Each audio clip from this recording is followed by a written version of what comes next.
1-0 to Arsenal after just 4 minutes. What the? Oh, the God! No! João Gomez. Come on, let's go. Yeah, Gomez wins it in the middle of the box. Free header. Wait, that's what happens when you shoot on sight, my friends. What the are they doing? Yes, blood. Trossard. Let's go! Come on, Leo, finally. Bro, Pedro Neto. Actually, my baller, baby. Come on. Flex for me and 29. Donkey Kai with the goal. He scores for Arsenal.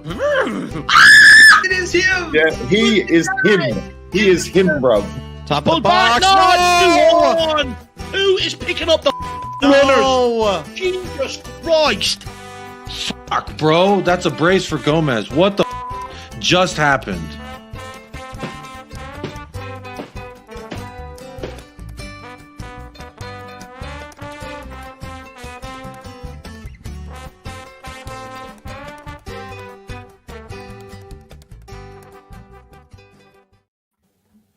Welcome back, everybody, to the Top 6 show. It's Monday night. It was an epic weekend of football, as you can see by this massive panel we have on the show. We've got Jerry James coming later as well, and somebody else. Who else? Sard coming on the show later, but hit the like button, please, people. Make sure you are subscribing if you haven't done so already. We're sponsored, as ever, by the brilliant people at Match Bingo. Get your 10 free cards now if you sign up before the end of the season. Scan the QR code on the screen. More to come from them a little bit later. But evening, everyone. We all well? We all good? We all healthy? Yep. Can't complain. Can't complain. Well, you can complain if you're a Newcastle fan because they are very upset with Dan Ashworth and they want £20 million to take him. And they're now on the lookout. I do think it's weird. They're on the lookout themselves for a new director of football. And I do hope they don't go for anyone who's employed because they've made it abundantly clear how rude that is. But yeah, I'm in a good mood. 5 wins from 5 for Man United. New sporting director coming in. My club's on the up and up. Don't know about you lot, but I'm buzzing. Hey, most informed team in the league right now next to Arsenal. Nothing to complain about. I know. Listen, it's best Scandinavian striker in the league right now on form as well. So listen, we're killing it. We have the best Scandinavian striker in Manchester too. So. The Moose, man, the Moose. You know? You were right, man. Don, you were right, by the way. When everyone was cooking you for saying I'd take Rasmus at Chelsea, you're one of the only rivals that actually stood up for Millsy. I'm telling you. Yeah, I said it, bro. I said he's a better finisher than Jackson. I think he's good. People were trying to write him off. I think everyone's trying to jump on the Wait. But they're saying Jackson's not a striker, though. Because I know the thing now is, oh my gosh, Rasmus, Nico Jackson. And I was like, yeah, Rasmus is a better finisher. But Chelsea fans were coming from me saying, oh, no, don't make that comparison because Nico Jackson not a striker. He's much more of a wide player. And he's a support striker. I was like, but I thought he was a striker. So I'm confused now, you know. But I think the thing with Rasmus is that, is he a purple patch merchant or is this really like, oh, this is really the striker? We don't know. So I'll just see whether he can either keep on doing this or do this next year because it could just be a purple patch. We don't know. You know. I think what's key right now is that obviously he's playing with confidence. You know what I mean? He's creating good chances for himself because as a striker, not every chance is going to be plated to you. Do you know what I mean? Now I'm seeing him playing with a lot more confidence than what he was at the beginning. You know what I'm saying? Every game that goes as a striker, if you're not scoring, it's going to affect your game, man. Certain touches are a bit heavy. Sometimes you think you've scored before it's actually gone in. But now he's finding that confidence, man, and it seems to be clicking for him. So, listen, I'm not a United fan. Obviously, as a rival, it's not good to see, but it's good to see him in it, to see him finding but even if he scores, like, United are not winning any major trophy anytime soon, bro. Let's. I keep on saying, I try and explain to Terry that, like, footballing-wise, United are irrelevant. Business-wise, brand-wise, people are talking about them, but in terms of football, no one, like, United are irrelevant footballing-wise. Like, they've not been relevant in, like, over 10 years now. So him doing that is fine. They're winning a League Cup or an FA Cup, but these guys are not winning any major trophy for anytime soon. So, like, you know, it doesn't move the needle. Are you dismissing what Ten Hag is doing? What has he done? 5 wins on the bounce, have hope. Like, he's Where's the league trophy? Where's the Champions League? Tell me, where is it? I can't find it. I'm looking. I can't find it. Have hope. I still watch your channel because you're an old friend of mine. I see you talking about Chelsea all the time. Why are you talking about Chelsea? If Man United are irrelevant, you guys are extinct. So, like, why are you here?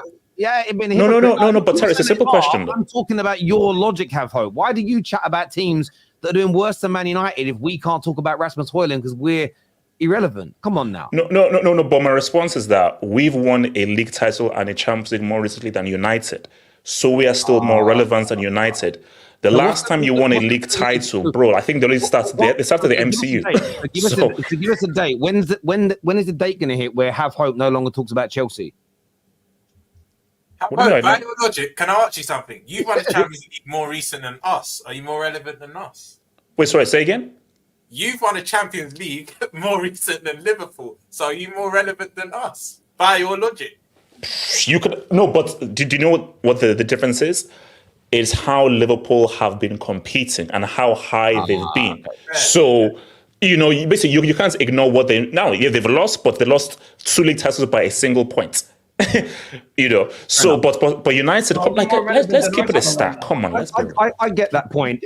We know Rasmus' form is great, it's brilliant to see. I want to ask Staffy about Dan Ashworth because Newcastle really are throwing their toys out their pram. They're wanting £20 million to get him off gardening leave early. There's a lot of salty. I mean, today when I was on Twitter, it felt like I was at Southend Beach. I could literally smell salt in the air, seagull noises, sticker rocks, overweight English people showing too much flesh in their deck chairs. It was salty as hell this morning.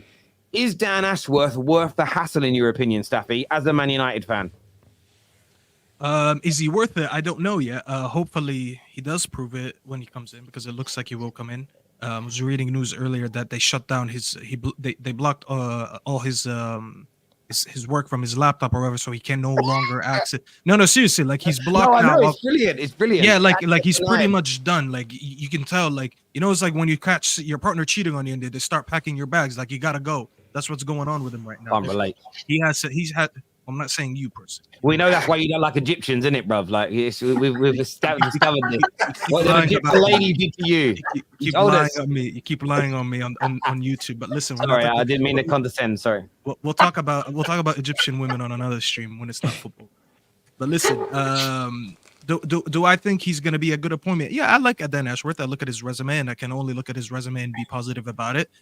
Is he going to kind of be able to come in and work with new people and be able to implement that success in this club like he's done for Brighton and Newcastle? I don't know because I can't see the future. But that's the same case with everyone who's come in, everyone who's been hired under Ineos. Ineos themselves and everyone they hired, they all come from good resumes, but you got to put all these people together to work together for the first time. They don't have experience from working together. So he's going to be able to have to come in and apply that here. He does have a good background. He's very known for his scouting of English talent. And I think I said it here on Straight Facts last time that we are due a new English core in this team. Most of our English players or UK players in general are not that good like they used to be back in the day. When you look at United, you always associate them with some of the best British talent in the country. We always had the likes of Rio, the likes of Rooney, the likes of Scholes, Carrick, Beckham, Roy Keane, all these players. Giggsy. You don't like Beckham. You have an issue with Beckham. Oh yeah, don't get this. Let's not go down that tangent, man. Let's not go down. Okay. So everyone but Beckham because clearly Have Hope doesn't rate him, so we can ignore Beckham, Giggsy, all these players, Gary Neville. When's the last time we looked at this United team? We're like, you know what? They have such a solid UK core. Look at how many players make it into the national team. You don't say that anymore. Back then, there used to be a lot of them. So a lot of us don't rate Rashford, McTominay, Wan-Bissaka, Maguire. You look at all the UK players that we have; they're not highly rated. They don't make it to the national team. You don't have Mainu though. Kobe Mainu. Okay, he's 18. Okay, one compared to other. That's a core on his own. Best young talent. It's just one player, and people get pissed when I talk about him here. So I'm gonna try to keep it limited. They get really angry. They say I discovered him. I never said I discovered him, but when people laughed at me and I collected receipts, all of a sudden I kept talking. Staffy did the deal with United. What do you think I was doing in New York? Anyways, but yeah, I think he's going to be important for us, and hopefully he can come in and just as I said, replicate what he did at Brighton and Newcastle and whatever else in this organization. So we'll see. We'll see. Nobbins, do you think Newcastle was setting a little bit of dangerous might not be the right word, but a bit of a silly precedent, because they're going to go in and have to find someone else, and they're going to be linked to people that already have jobs. And if they start asking for £20 million to get people out of £1 million a year contracts, surely they're going to suffer the same consequences. Do you think this will be resolved for a lot less than £20 million in the end? Yes, it's a tricky one, isn't it? It's like when a smaller club, whether if you want to say demands a massive fee for their player, and then they want to go to another club, and by virtue of them demanding such a fee, the other club's like, well, we just saw that player go for that much, so therefore we value this player. So it potentially inflates that market. So maybe at the senior, executive level, we'll now be seeing an inflation of fees to coax them away from their current club. Just on that United generally, if you're a United fan, you've got to look at it as a very positive approach. They're going about it the right way. I thought the Omar Barada appointment was very interesting. Massive statement, obviously. Yeah, hold on, by the way. Yeah, I shall. There was, I forget his name, but the chap who was from Southampton and was City's... Jason Wilcox. Yeah, he was City's academy director for however long, wasn't he, as well? So he's replacing Fletcher for United. So it makes perfect sense for United to observe other clubs which are being run well, i.e., like Newcastle, Man City, and go, right, well, let's be honest with ourselves. We haven't been run well for a minute. So let's just... What City... There's no shame in copying, by the way. City did it with Barcelona. We just, we took Fran Soriano, we took Tixi, we just stole all their executives, lured them over here. There's nothing wrong with what United are doing. Why wouldn't you copy the blueprint set by other clubs which you would regard as being well run? So yeah, the saltiness is a bit weird because it's business at the end of the day. And if a club like United comes in for you at that level and offers you a better role and or a better paid position, I don't think you can begrudge them for taking that on.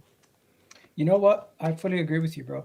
I think any Manchester United fan who's looking at what's happening behind the scenes right now and isn't somewhat optimistic, you got to get your head checked out. Because for the longest time, you guys have been speaking about structure. You've been speaking about making moves behind the scenes that shows that you guys are building towards something.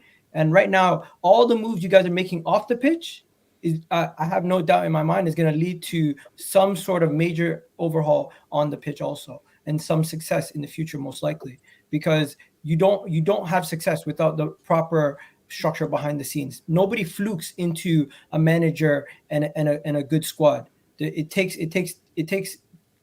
a background of staff that believe in the process, believe in what they're doing, and back themselves to get to where they want to go. We've seen with Chelsea, the exact opposite happened. They just started putting random things together. It didn't work. Where you guys, you're not making major changes right away. You on the pitch, you're just making the changes behind the scenes to get everything going, and then eventually we're going to start seeing players leaving and major signings coming in.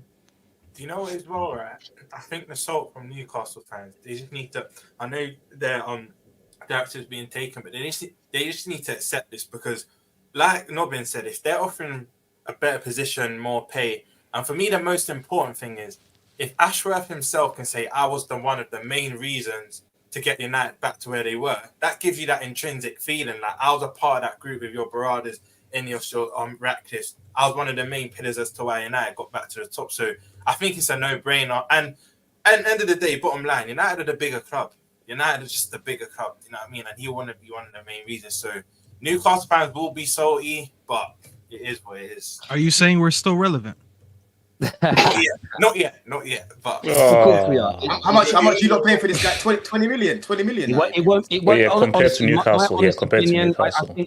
I think we'll end up paying between 3 and 5 million to get him out of this, so that we can get. I reckon it'll be something like that, if not a little bit more, but a little bit less. I don't think it'll be anywhere near this 20 million pounds that they're putting out there. But just like Nobbin said, because then when they go down the road and want to get somebody out of their deal, they'll turn around and go, well, we want 15 million. And it just becomes it will become an absolute nonsense. I think Don and Pope probably want them to pinch Win Stanley or someone, innit? You probably want them Those two bombs, man. Yeah, those two bombs.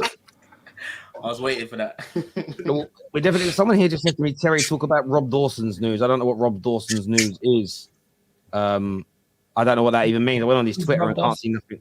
He's an ESPN journalist, but he focuses on Man United and Manchester City. I haven't seen anything, so yeah, DM me a link and we can talk about it. Terry, why are you convinced this will work?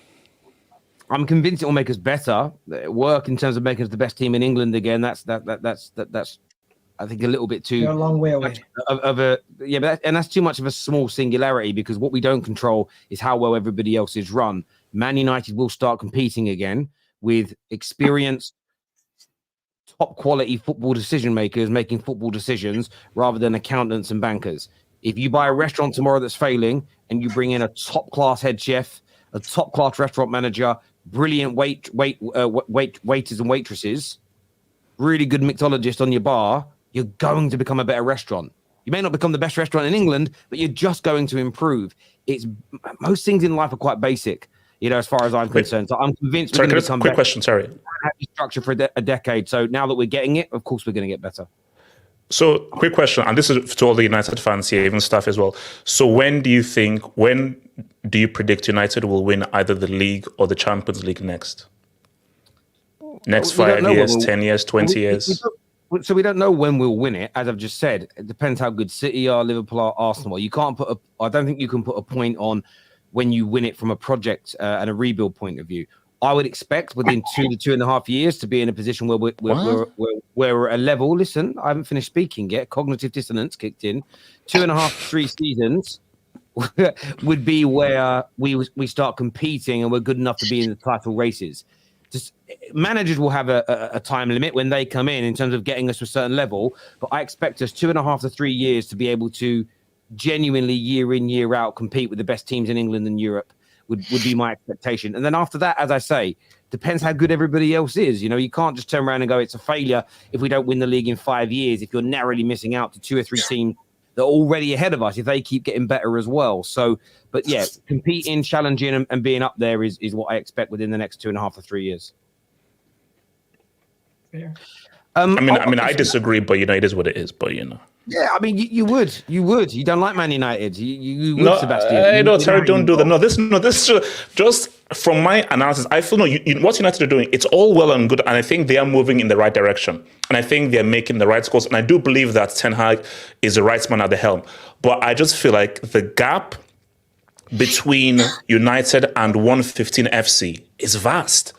And as long as 115 FC and our Catalonian friend is in England, nobody's touching these guys. And 2 or 3 years, you're not closing the gap between yourselves and 115 FC. So again, though, we maybe we do agree, and you're not hearing me. I didn't say surpassing this current City team in 2.5, 3 years. I said being able to challenge for the title and be in the title races. I don't think that a team that's been coming between sort of 6th and 2nd over the last 10 years in the Champions League, picking up trophies, I don't think it's a massive jump to become a title contender. To become better consistently than the City team, no one's putting that pressure on anybody right now. So thank you, Sebastian. In terms of top 4, Man United have an outside chance at top 4, but your boys, Kate, choked at the weekend. As expression said, the wolves turned you into vegans. And it was a bad day in the office in that door, but you and Villa recently have been opening up that door for Man United to try and step into. What went wrong for Spurs? Blimey, it'd be quicker to say what went right, I think. I don't even have the answer. I mean, I've stuck by Ange if you can't do plan A, we haven't got plan B, it's to do plan A better, but I don't think it's working. People are saying he hasn't got the tools. Well, fine, but then adapt your system to suit the personnel that you've got. It was clear to everyone to see straight away it wasn't working. We had Porro Doggy out. I would have played Van der Ven, Romero and Dragusin at the back and brought the fullbacks forward. it was just a disaster class, you know. No balls were coming into the box. Our wingers absolutely clueless. We played narrow. Sonny didn't get a look in. Richarlison needs to be dropped and Sonny put in the middle. I could go on and on. It was just an absolute disaster. But I truly believe if he does not make changes to this system between now and the end of the season, this will actually be a recurring thing. Now, I'm not one of these people that's Ange out, not at all. You look at Arteta, Klopp, they all both finished 8th in their first season. It's going to take time, but we seem to be going backwards, and I don't understand why. The only thing I can say is I think the first 10 games, I've said it all along, I think we was in a false position. We were never top of the league. We were never league title material, but Spurs fans being reactionary and like they were, a lot of them's expectations went through the roof and got carried away. Everyone's so desperate for glory because it's been so long, and I think the expectations just really have come crashing down, and now everyone's having a meltdown. I mean, the meltdowns I've seen this weekend over this loss have been phenomenal. I've just never seen anything like it. You would think we lost 10-0 the way it's gone. You know, it's a project. There's always going to be ups and downs. I just think it needs time, but it's the same thing I say every single time. We've got no squad depth whatsoever. And unless he gets backed, he's going to end up getting sacked this time next year, and we'll be back to square one. And that's how I see it. I just think when you know why there's meltdowns is because your certain fans are cashing checks that they can't actually back.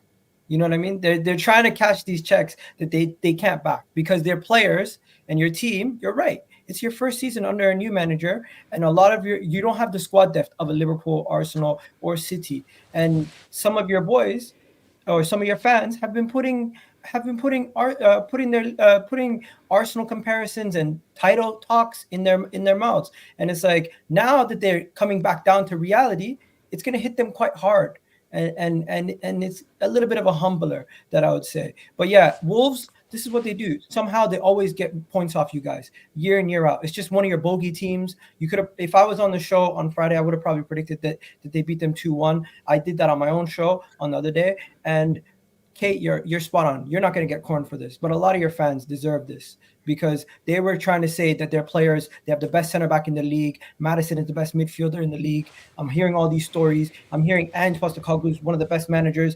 He has been found out already, and he needs to slightly tweak his system to get the best out of what he has. Because from now to the end of the season, if you don't make slight changes and you consistently try to play the exact same way, eventually there's going to be enough of a sample size to figure out how to beat you. And I'm not saying the way Wolves beat you is going to happen consistently every single week, but you're slowly starting to get found out. He might not have the players to make the substitutions to impact the game, but I'm not seeing the changes to in game to actually make the team better. I'm seeing changes to actually make the team worse, where players who come on end up costing you goals late in games that cost you the games. So is that more on Ange Postecoglou or is it on the players? Either way, your team is not good enough. And at this point, you're going to be in a top 4 battle. And I was hearing title race a couple months ago. Now you're 3 points behind Manchester United, who some people were calling finished. So don't finish 3 points behind. in front of What? Man United. 3 points, and they're behind you by 3 points. Yeah. That's what I meant to say. But yeah, I mean, I think, you know, people, you can't win in the Tottenham fan base because if you criticise the team or you criticise Ange, then you're plastic or you're a gooner. And if you say everything's great, then you're, you know, false positive and all this crap. For me, you've got to question Ange. I thought his in-game tactics, his in-game substitutions, they were way too late at the weekend. He's bringing on players like Højbjerg. I mean, what on earth does he think he's going to bring to the team? He is absolutely diabolical. There's so many players in our team. Who has he got though, Kate? That's what I'm saying. Who's he got right now on the bench? He has to use him, right? Well, no, not necessarily. I mean, I thought our bench, considering, you know, how many injuries we've had this year, it was one of our strongest benches. I mean, Johnson's supposed to be, you know, one of our marquee signings. Crap. You know, Timo Werner, not good enough. Richarlison, crap. Skip, crap. Højbjerg, crap. This is what I said at the start when all these, like, guys were coming on saying we're going to win the league. No, with these sort of players in your team, Emerson Royale, I mean, I don't even know how he's managed to convince people he's a footballer. He's absolutely diabolical. But how anyone in their right mind thought for any split second that we could have a title charge is beyond me. We are absolutely miles off of Liverpool, Arsenal, and Man City. Sorry. I want to throw a question out to the panel. You said something, Kate, in your opening statements about you're going backwards. Egal has said that you have been found out. I want to throw that out to the rest of the panel. Do you feel Spurs are regressing slightly based on their early season form? You know, they're in 5th now. Man United, you know, maybe against all odds here, are closing in on them. And there's a lot of people that spoke about how, you know, they're not going to take 3 years to build a squad. Ange has done in 10 games what it took Arteta 3 years to do. It's embarrassing for all other clubs. Are we now seeing a leveling out in that? Are we seeing a slight regression before they progress again now? No, for me, I think basically the point that Kate made is very important. It's like a footballing point. Because there are two ways of managing. Plan A. If you lose the game, you didn't do plan A well. If you do plan A well, we will win the game. Or like a Mourinho, adapt. I've got a plan A, plan B, plan Z. What Ange is doing, it's fine. Like, we can't just ignore how amazing Tottenham were for those early games in terms of the football they were playing and how effective they were. I just think Ange needs to realize that plan A philosophy only works when you've got a quality squad. So Pep can afford to be that plan A manager because he knows that I have an amazing squad and quality guys to now bring in. But when you now have the likes of a Bissouma, he's now going to AFCON, Son going to the Asia Cup, and you have a thin squad, and you have literally the stingiest chairman on planet Earth, you have to take a step back and be like, you know what? I need to have a plan B, because at the end of the day, all that matters is getting results. Cool, let's have this general philosophy, but there needs to be a time where look at the game and see and let me just try and tweak things. So no, I think it is short-sighted just to be reactionary and be like, oh my gosh, he's been found out, sort of my trash. No, like they've hit a brick wall. And all because they've hit a brick wall now, you can't just make an overall statement that, oh, they're now done. It's now up to him to be like, you know what?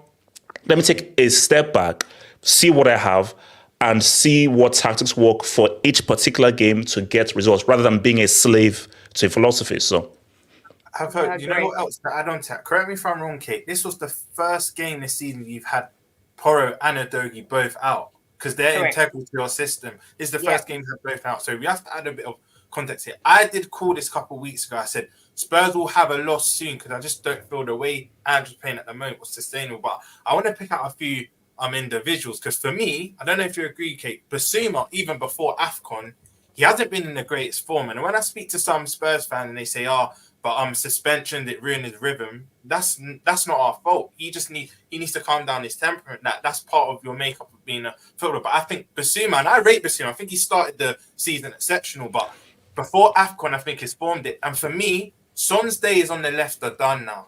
And I know you can't just drop Richarlison because he's been in good form. I think the last 2 games he's blank, but he has been in good form. So I understand Ange isn't just going to drop him straight away. But Son, you need to play in the middle, and maybe Richarlison come and be that impact sub again, because you're not getting the best out of Son in that left anymore. So I agree with you. I think Ange needs to tweak a few things, but I still think Spurs get 4th. I think it's a bit reactionary. This is what tends to happen. Your team gets 1 loss and everyone thinks you're this rubbish team, but I think Spurs still do, but just little tweaks here and there, man. Let's just speak about the facts. What Spurs are doing. Sorry, Kate, just to get my my minute in. I think Spurs are exactly where they're supposed to be. I predicted them to be a top 4, top 5 team. I think if you guys never, well, not you, Kate, but your fan base that was on that crazy Kool-Aid early in the season, that hopium that you're going to compete for the league, if they never put themselves in this situation, they would actually be okay with where they are right now, because you finished 8th last season. You were playing diabolical football. Now this season, you're playing better football, and you're actually 5th right now, potentially 4th at the end of the season. Depends on what happens with United and Villa. So when you're looking at it, you actually progressed this season. You might have regressed in the last couple games, but that's usually how it is. I don't think there's a single team here that just progresses all season. Even if you win the league, you still have to go through some patch of bad form at some point. So what you guys are doing is not anything different than all of our teams are doing. But here's the thing. I do have a concern, and I said this earlier in the season, and now I'm kind of like more convinced about it. Ange Postecoglou is not a flexible manager. I don't think he's ever going to be a flexible manager. And there's pros and cons to that. The pros are you're always going to know his style. You're going to see a definite style. And with a proper club and a proper backing, you could have one dominant team. You could see it. Look at Liverpool the last few years. They always played one style of football only. Yes, they didn't win the league as much as City, but they won trophies along the way. And it was evidential. You would see at the end of the year when they did the Ballon d'Or ceremony, they would always have so many nominees. There was one time where you guys broke the record, Rams. You had, I forgot how many players were nominated for the Ballon d'Or. That's something that was never seen before because you had arguably the best player in every position in your team in the world. Spurs, are they ever going to be that team? I highly doubt it because you're not that team that goes and gets the best players in the world. They play one plan and one plan only. The thing about Ange, he's 58 years old. He's not a young manager. You could look at younger managers and be like, you know what? They might eventually adapt to the league that they're in, adapt to the opposition, and be a little bit more flexible with their tactics. Because even Pep, we've seen him last year, be more flexible with his tactics after he added Haaland to his team. Ange is 58. I highly doubt a manager who's managed for 30 years is all of a sudden going to give up his philosophy at this age that he's in right now. When I'm seeing you in the beginning of the season lose Romero, who's your other center back? Van de Ven. You lost Romero and Van de Ven. His replacements were Emerson Royal and Davies. So by definition, he thinks they could play as center back. Then you lose your fullbacks. Your fullbacks invert into the midfield. So by definition, you're using attacking fullbacks. So you lose them last game. What does he do? He puts Davies and Emerson Royal. So hold on a minute. You're telling me Emerson Royal or Davies, in your opinion, are center backs, and at the same time, they're attacking fullbacks. That's where the issue I have with Ange. He didn't adapt to what he had at the moment. He didn't adapt to the team that he's facing. If he would have played three in the back as an example, let's say he puts Davies in or Emerson Royal or even Dragusin, plays three in the back, and then he puts two wingers as his fullbacks, but now they're covered by three center backs, so they're allowed more license to go forward. I'd be like, you know what? Fair enough. He lost Udogie, he lost Pedro Porro, and he actually switched it around. But he made a crazy mistake, in my opinion, to think that those two players, Davies and Emerson Royal, could cover at center backs earlier in the season, and now I could trust them to be attacking fullbacks. They're not that good. Everyone knows they're not that good. Rivals and Spurs fans know they're not that good. So for him to think that was going to work against a team like Wolves shows naivety to me. And I don't think you can be naive when you're almost 60 years old as a manager. He has so much experience in the game to be making these mistakes. Yeah, I can't disagree. I mean, you could see that Neto targeted Royale every time and absolutely roasted him every time. And like I say, if he doesn't have the personnel, then surely it's common sense to tweak the system to suit what you've got. I mean, like I say, I'm not Ange out. It's going to take time. It's just really frustrating because I think I just don't think we've played well all season. I know I sound like a broken record, but I really don't. I think we've had false positions in the league. And I don't know. Unfortunately for you, Kate, like Staffy said, I was literally going to say the same thing Staffy just said about him not being flexible and being quite stubborn as well. Because if you remember that game against us, you know what I mean? Yeah. Nine men, and he's not dropping that high line. This is a manager that's not going to change his principles. No, Don, that was genius. That was genius. Remember? and at the time I was saying, listen, this is very naive. You guys know how much I like Ange, but honestly, if you don't back this guy, it's not going to work at Tottenham because he can't work with Joss. Put it that way. He needs to be working with quality to implement the style of play that he wants. But I'll be real. Even if it doesn't work out at Spurs, he'll get a better move. In my opinion, he'll get a better move in comparison to Spurs. But if you want Ange, right, and you want that beautiful football you were seeing at the start of the season, pretty football, you're gonna have to back him. This is what he is. He's not going to change. I have to say something. Yeah, you've definitely, sorry, Egal, you've definitely played good football this year. You've definitely had games where you played good football this year. But not consistently over 90 minutes. We've had spells. We're like a moments team. We have 20 minutes here and 25 minutes there, and then the rest of it's really droll.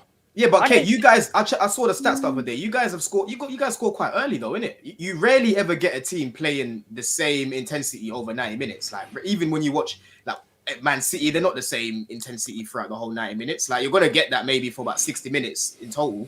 Then the rest of the time you're probably defending or sitting back a little bit. I mean, the last two games I watched, if it had been Conte in charge, I wouldn't have been able to tell the difference. I don't think there was any sign of this Ange ball philosophy at all. But is that Ange? No, I think it's the quality of the players that we've got, and we've got so many that are just not good enough, in my opinion. Listen, it's a fair opinion. Some super chats here. This says that young Dan was absolutely shameless on Saturday. Yeah, he did. He picked 7 of the current Spurs players in a combined 11 with Arsenal, and said he wouldn't take Saliba at Tottenham. You're joking. This is what I mean about these ones that get. This is why I get grief from people, because they put me in the same bracket as this madness. You know, it is absolute madness.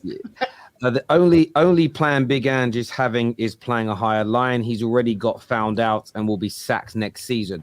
When people say found out, expand on what you mean on that, Akil, in the comments. And I know you've already said it as well, Gal, but when you say found out, what do you mean by that? Okay.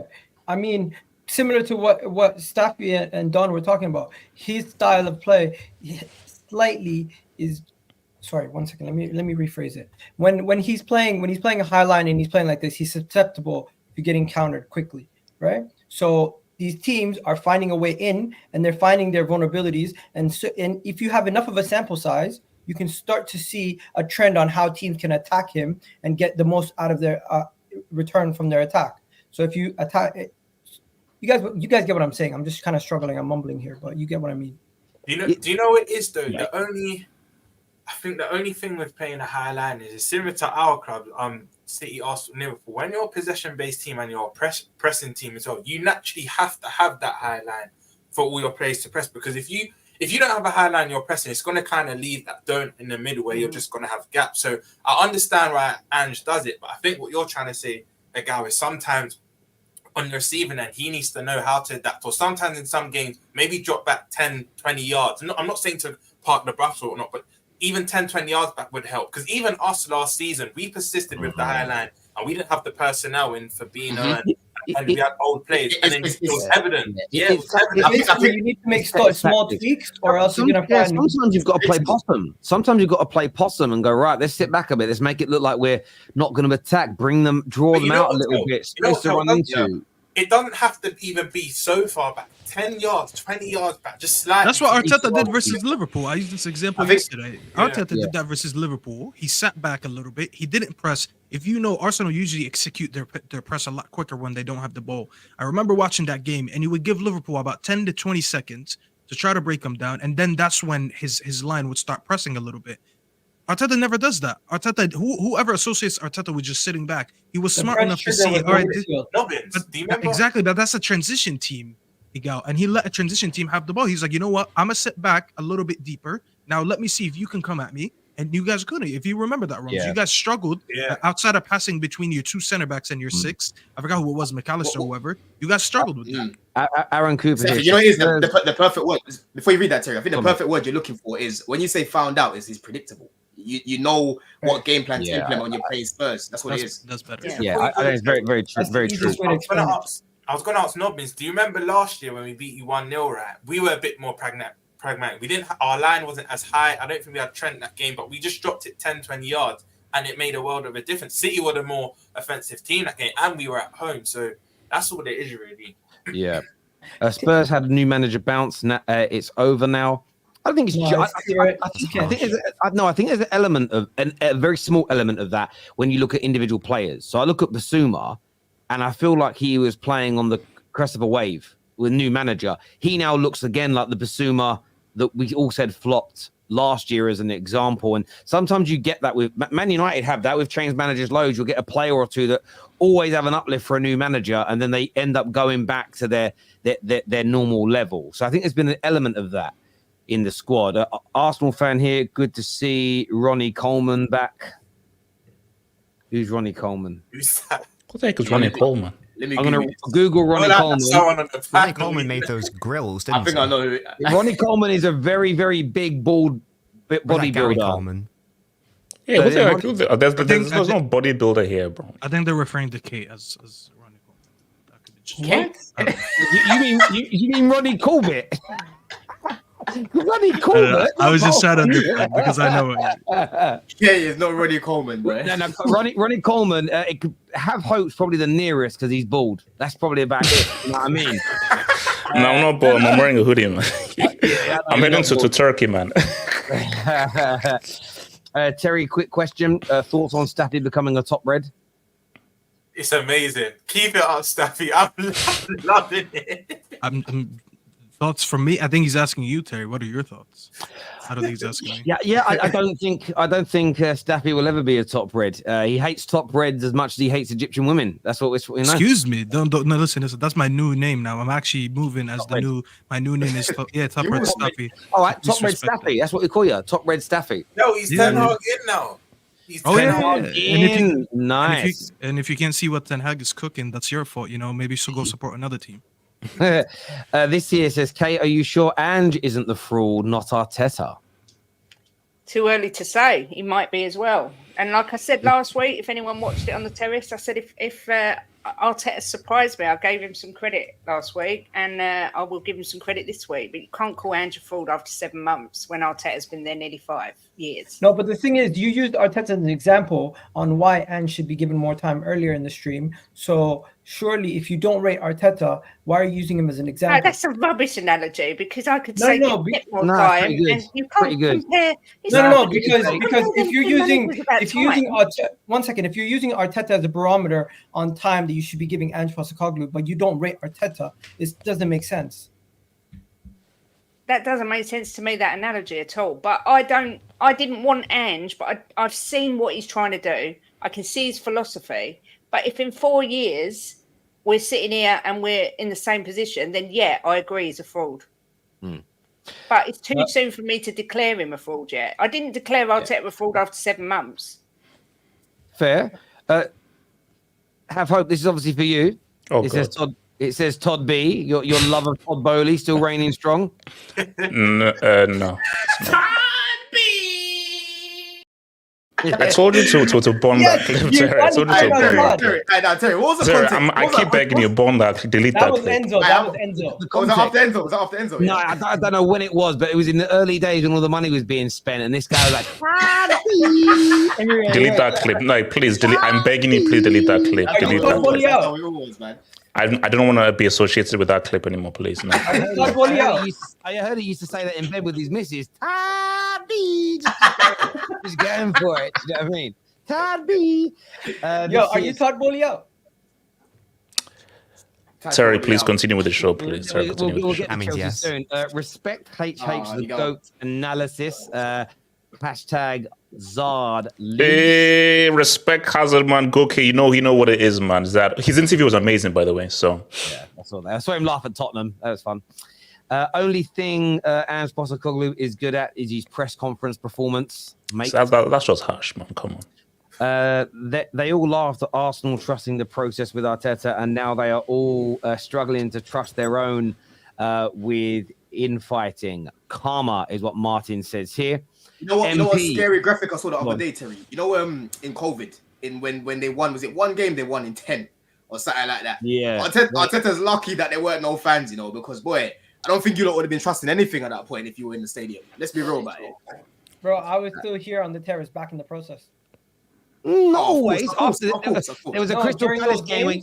Then there was a Crystal Palace game where you come on and said it's time to go, sack him. Let's not have. Remember when Egal was left us out for 2 weeks? One second. Listen, top reds would be disappointed. I would never. It was a Man City game, Terry, and I thought he lost the dressing room. But then after a couple weeks, it was after a Palace. I swear it was after a Palace loss stands out to me as well. No. It was the Man City game. Okay, Ange thinks he's still a Celtic player playing against Ross County, where the high line works. Remind the guy that he's in the Premier League. Thank you, MP.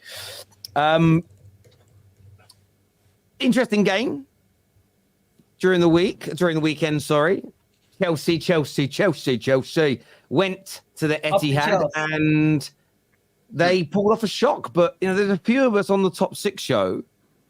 Kate was there. In fairness, we all were saying this on Thursday.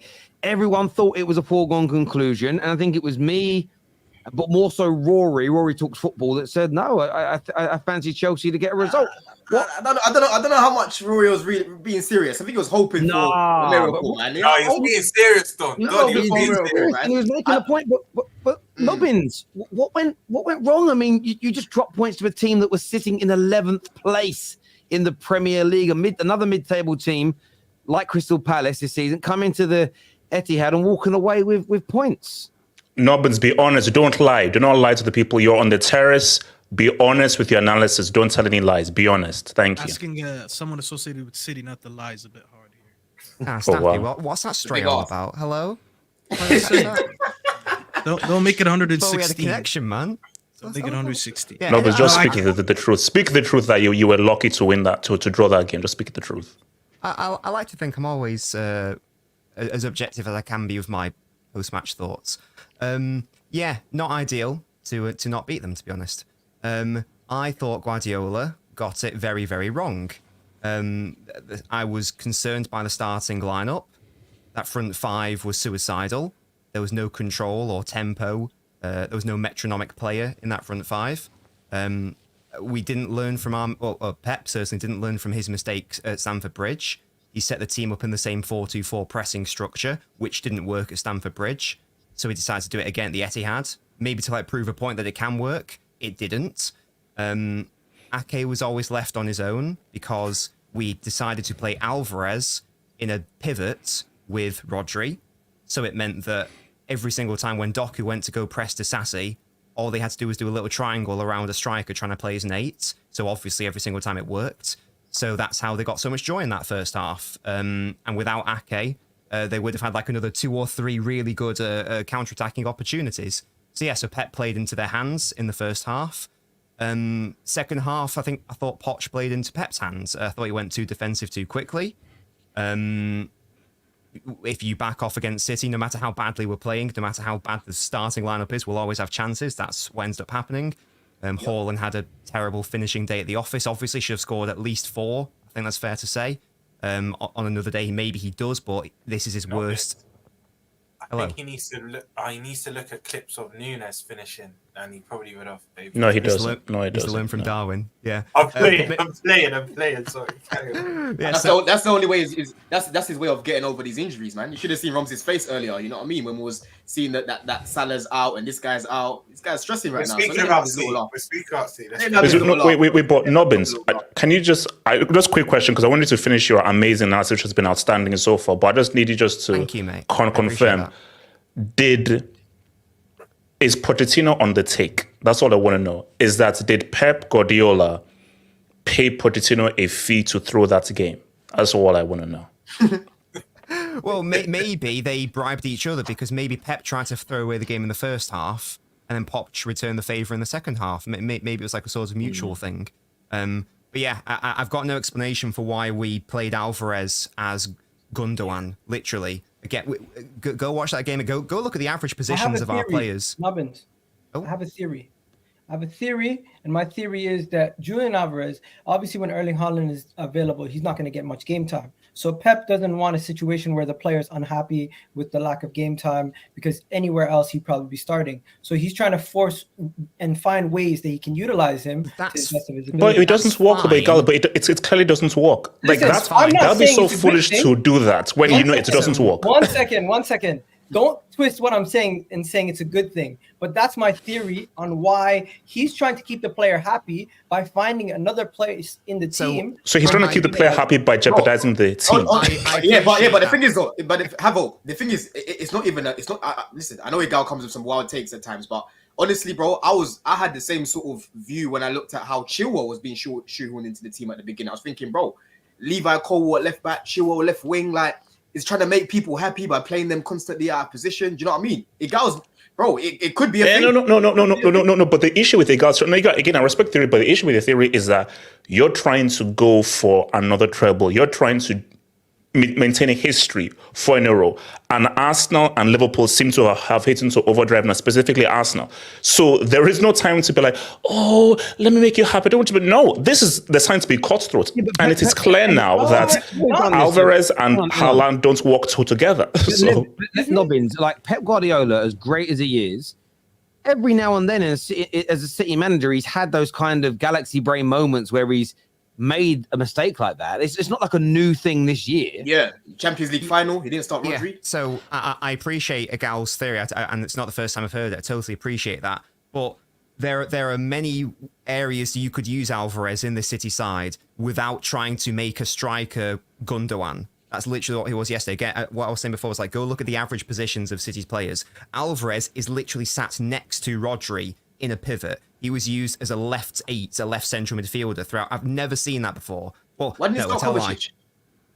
Well, your guess is as good as mine. He should have started Kovacic, exactly. So not only is it a detriment playing Alvarez there, because he can't do that role, if you are playing Alvarez in the midfield, and obviously De Bruyne's got to play there, then by definition, you can't have Foden in the midfield, because Alvarez is taking his spot. So it's a two-pronged negative. Not only are you getting a striker as 8 who can't play as an 8, it's not his fault, he's a striker, you're also limiting our best player this season to touchline winger duties. And as much as I love Foden, he will never be an elite winger because he's not a winger, he's a midfielder.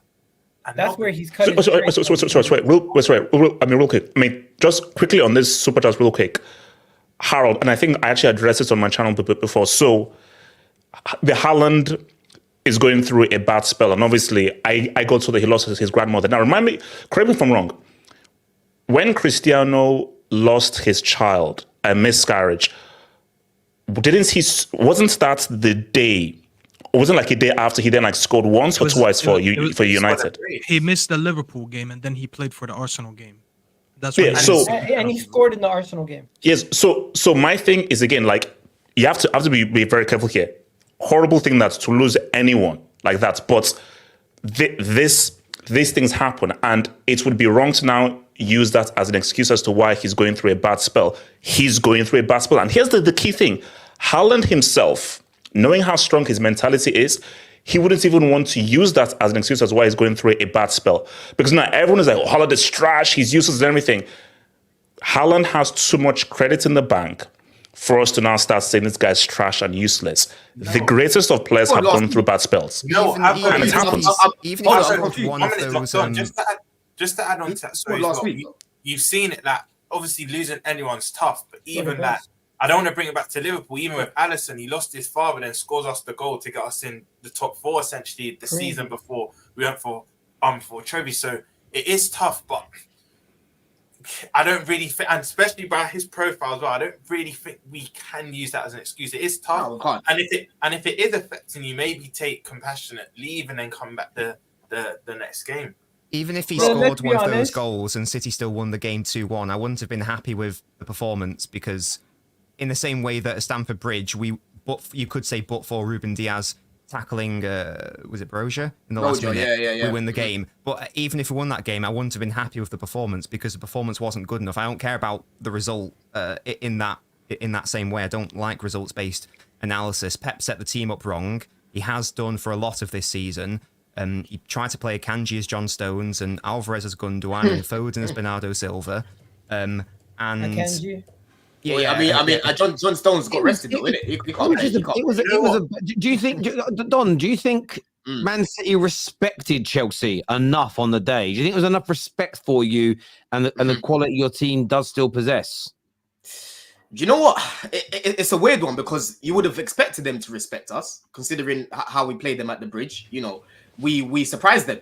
You know, and even the other day in the first half, I would say we were the better team. We made ourselves at home at the Etihad, and not a lot of teams can say that. We were definitely the better team in that first half. I think the way Poch set us up, you know, from back to front was spot on. Starting Levi Colwill out of no choice of his own, by the way, because obviously Silva's injured right now. But I've been begging for Levi to be finally played in his natural position. And this is why was he a coward in the 70th minute? Why did he become a coward in the 70th minute? Let me don't worry. I'll get into that. Innit? But let me analyze the first half. Then we'll talk about the in-game management. But in terms of Levi Colwill playing at left centre back, you can see exactly why I've been begging for him to start there, because he's comfortable there, bro. And one of his biggest weapons is his left foot. If you watched him at Brighton last season, the way he used to just bang it out from the back straight into the midfield, or he will whip it across to Matoma. Yeah, I saw him do it at the Emirates. I saw him do it against Liverpool on multiple occasions. He's a good player when he's played in the right role. You know, we had the balanced back four with the fullbacks, and then you've got Enzo and Caicedo playing closer to each other on Saturday, which meant that Caicedo wasn't isolated on the transition. And like I've said before, there's a myth that Enzo Fernandez doesn't know how to defend. He's obviously not like a Paulinho or like a Declan Rice in terms of destroying the play. He's not that. Exactly, but he's got that South American energy and hunger where he's trying to get stuck in, and he kept winning the ball back for us. And every time he won it back, he would keep it simple and just pop it off, and then straight away we're beating that press that City had. And then in that final third, you know, we weren't great. To be honest, we should have been a lot more clinical than that. We could have been 1 or 2 goals up, but we took the opportunity when we did, man. You know, the ball dropping to Jackson. People think he's useless, but for me, I've said it. He's not a striker for me. You know, he's not the complete article. But on the ball, he helps us progress the ball from back to front. He connects our play, and he's very good in terms of linking up the play. He played a big part in the goal that we scored. Do you know what I mean? I don't think he had the greatest game. Don't but do I think don't do that. Let him cook, Egal. Let him cook. Let him cook. He was an absolute criminal. Egal, let the guy cook. Let me land, man. A pile of shit. Egal, can you please let the man land, please? Thank you. You didn't hear what I said. I didn't say he had a great game, did I? I said he links up the play well for us. That's what he does. Roger was it. Yeah, let me finish my point before. Can the man land? Egal, can you please mute your mic and win a UCL, please? Win a UCL. You're talking to a 2-time UCL winner. Have some respect. Are you in the competition? Egal, you're talking to a 2-time UCL winner. Win a UCL before you interrupt the man. Please continue. Please continue. The competition before you talk about it. Egal, there's zero UCL dude, man. This is the mentality. This is the mentality you get when you speak about Jackson. I know. Weird. Zero UCL mentality. I get it. Yeah. This is the mentality you get when you speak about Jackson. If you speak about him, oh shit, he's useless. Is this? It's no surprise. It's no surprise that our performances dropped drastically when he went to the AFCON because he actually helps us play better. No one can tell me otherwise, bro. Jackson, he shouldn't be the main striker. We all know this. That's the owners for doing that. But end of the day, he helps us play better. Yeah, when it comes Don, can I add something on that? Because I actually agree with you. I said this about Jackson. I said he's a good player, shit finisher. He should be somewhere in your attack. He shouldn't be your main finisher. Because how does he miss that one-on-one? But then he links up. Did you see how he linked up the play for that goal? Bro, for you to know how to draw out the defender, flick it with your back heel like that, and you create that space for that winger that was running into, that's actually elite play. Like, let's just be very honest. If one of our favorite play, if De Bruyne did that, if Saka did that, if Bruno did that, I swear we'd all be talking about, yo, did you see how he set him up there? We'd all be bragging about it because no one rates Jackson. But see, Don, this is the issue with have with Chelsea. Like, everything else is great, but Don, this is the question I'm going to ask you, though, is that we know that this team can play when they're given space. Because just like the 4-4 game in this game, boom, this team knows how to suppress, absorb, and counter. But that's not a league. A league is, especially when you're a team like Chelsea, most guys will sit back at the back. So I don't want any delusions of grandeur here. Cool, we played well. We played well twice against City. Can this team break teams down? And is this enough to say Pochettino's right? Because for me, Don, I'm sorry, Pochettino, I still don't want this bomb in my team. So this is where you guys did. I was listening to what you guys were saying. I didn't finish what I was saying. Yeah. So look, in the first half, he got it spot on. Like I said, Disasi, colossal performance. Yeah. When people keep telling me, oh, you guys need experience, I hear all of that. But end of the day, this is a squad that we're working with right now. And Thiago Silva is not the guy to be dependent on week in, week out. We don't need the guy holding everyone's hand. Disasi is not a young player, bro. Disasi is 25, 26. He's got a lot of appearances in France or whatever it is. Yeah. And like I said, when Silva's not there, he is the leader. He always steps up. When I'm at the bridge and I'm behind the goal, like there's certain things you don't see on camera. He's always telling guys where to go. Celebrations, you've seen it, have hope when we're celebrating the goals and that. You can always see that he's the guy that's telling these young guys, come on, let's go. And I'm not saying that Disasi is world class or whatever, but in my opinion, for the price that we paid, what he is, he's a good player. He's been solid for us. The only thing with Disasi is he's slow. But in terms of playing out from the back, bro, he's very quick at it. He plays what he sees, and his aerial duels are very good. The other day, my man got 16 clearances. That's the most for any Chelsea player in 8 years, bro. Do you know what I mean? Right? Don, that's what key with Disasi as well. Like, I swear with Badashile, he played over 30 league games with him. And even when Cole was next to him, Disasi's not quick, like you said. So he's having to overcompensate for Thiago Silva. And he's not even quick himself. So don't you realize, don't you know? Wait. We can just ask one question to the panel. Questions, and anyone to the panel. Open question to the panel. And again, I know this is what is, but I just want to present this. If Pochettino doesn't make those changes in that game and it keeps it going, do Chelsea win that game? Do they draw that game? What happens? Because remember how that game was going before he made those changes. How does that game end up? Havoc, that's what I'm getting into. That's what I'm getting into. Like, in terms of the second half, bro, the guy froze. Yeah, I know Palmer was tired. Sterling might have potentially been tired. But that's where you go like for like, bro. Yeah, if you looked at Palmer's face, he did kind of look a little bit. The energy was gone and whatnot. Yeah, but what it is, you go like for like at that point, and then you bring on Chalobah towards the end of the game. But what he did, he went too negative way too early, bro. You know, bring on Cassidy No, I and think Chalobah. either- Hold on, The game Egal, was the game forced itself upon him. Hold on, Egal, yeah. Let them finish, then we'll jump in. Yeah, then you can jump in. Yeah, he went negative a little bit too early because at that point, Man City was still creating chances the way that we were. But what it was, we were still dangerous, bro. We were still attacking them and we were playing our game. But what he did by making those subs, he took everything away from us and said, "Yeah, just sit back and keep attacking us." And like I said in my fan cam, bro, when I came on the other day, there's only so long you can do that against Man City, bro. Because in the second half, I was seeing them in our box a lot more than the first half. They were actually getting there with a lot more attacking intent. And the big reason why is because we dropped back as a team and we had no creative outlet. We had no Palmer. We had no Sterling for the counters. We had Nkuku up there isolated by himself. And we had Cassidy, who's about 6'2", whatever he is, trying to win balls and flick it to Nkuku. That was the game plan in the second half. And it wasn't working. Do you know what I mean? And like I said, if the game was on for another 5-10 minutes, Nobbins, you win. I can't lie to you. You beat us. Yeah, because as good as we were at the back defensively and individuals were very good, there's only so long, bro. Look at Rodri. Do you know what I mean? There's only so long you would have got another chance to win the game. So the in-game management in the second half, it wasn't good. But that first half, he needs to carry that on. He needs to carry that on. I agree. Nobbins, do you think if that substitution of Chalobah wasn't made, do you think Chelsea got on to beat you in that game? Definitely. Yeah, probably by 2 or 3. Yeah. Because Pep was not changing anything until like when did Bernardo come on? 70th? 75th-ish?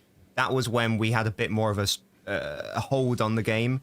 And maybe at that point, at that point we had a bit more control. Maybe, and that's when we would have been able to have a better game. But the reality is that, as Have Hope has alluded to, had Poch not changed so soon, then yeah, Chelsea definitely win that for me because Guardiola's being stubborn. He wasn't changing his philosophy for anything until, like, as I say, like the 75th minute when he was like, oh, we might actually need to go and score a goal now, maybe.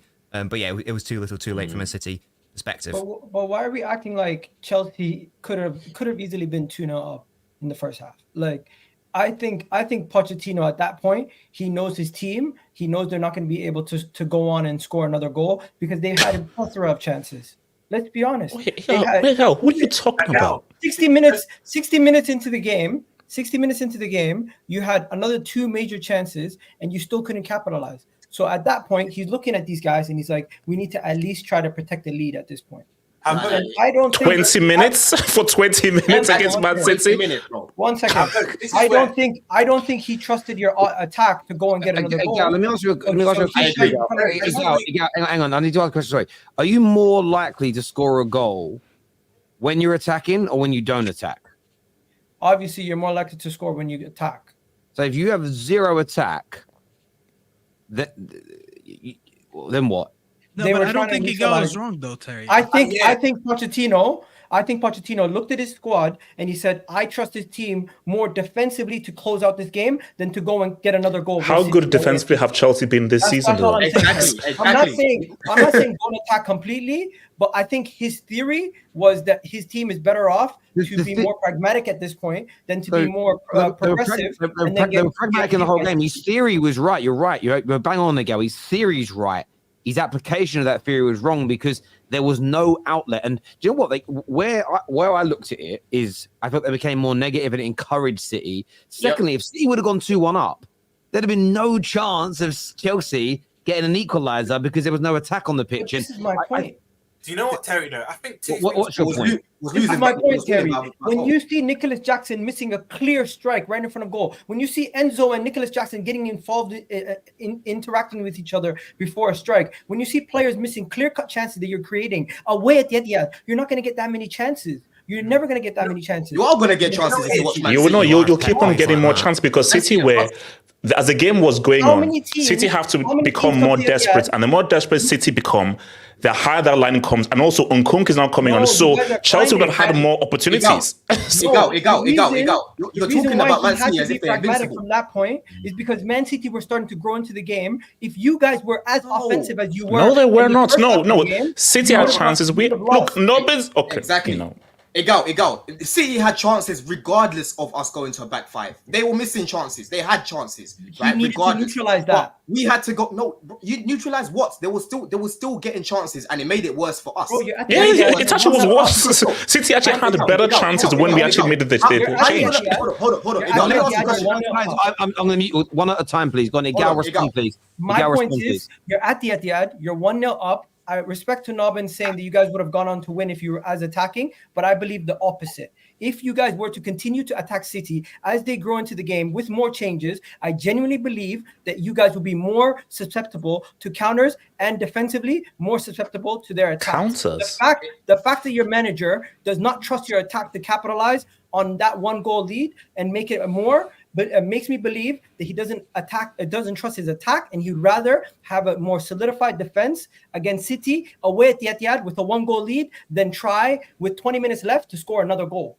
Egal. You know what it is though. Why I'm leaning more towards what I have open and Nobbins is saying about we could have actually won the game. Yeah, is because like I said earlier, we were the better team in the first half, right? And when we started off the second half, we were playing basically the same way. We only dropped off in terms of how we were playing when he changed everything, right? I would understand what you're saying if maybe it was 2 goals up and you've got 2 goals to protect. We only had a goal to protect and we had 20 minutes away from home. You've already said it, yeah. No one goes to the Etihad and makes it look like they're home. We in that first half, Nobbins will tell you and literally sit here, yeah, and say, listen, Chelsea were the better team, and that was us playing away from home. Away from home, we've been shocking, bro. We've been shocking. What it is, Poch he bottled it and he wasn't brave enough. And that's the theme of him all season. He has not been brave enough, and he should have played his game. I'd rather lose the game playing our game instead of going out like that.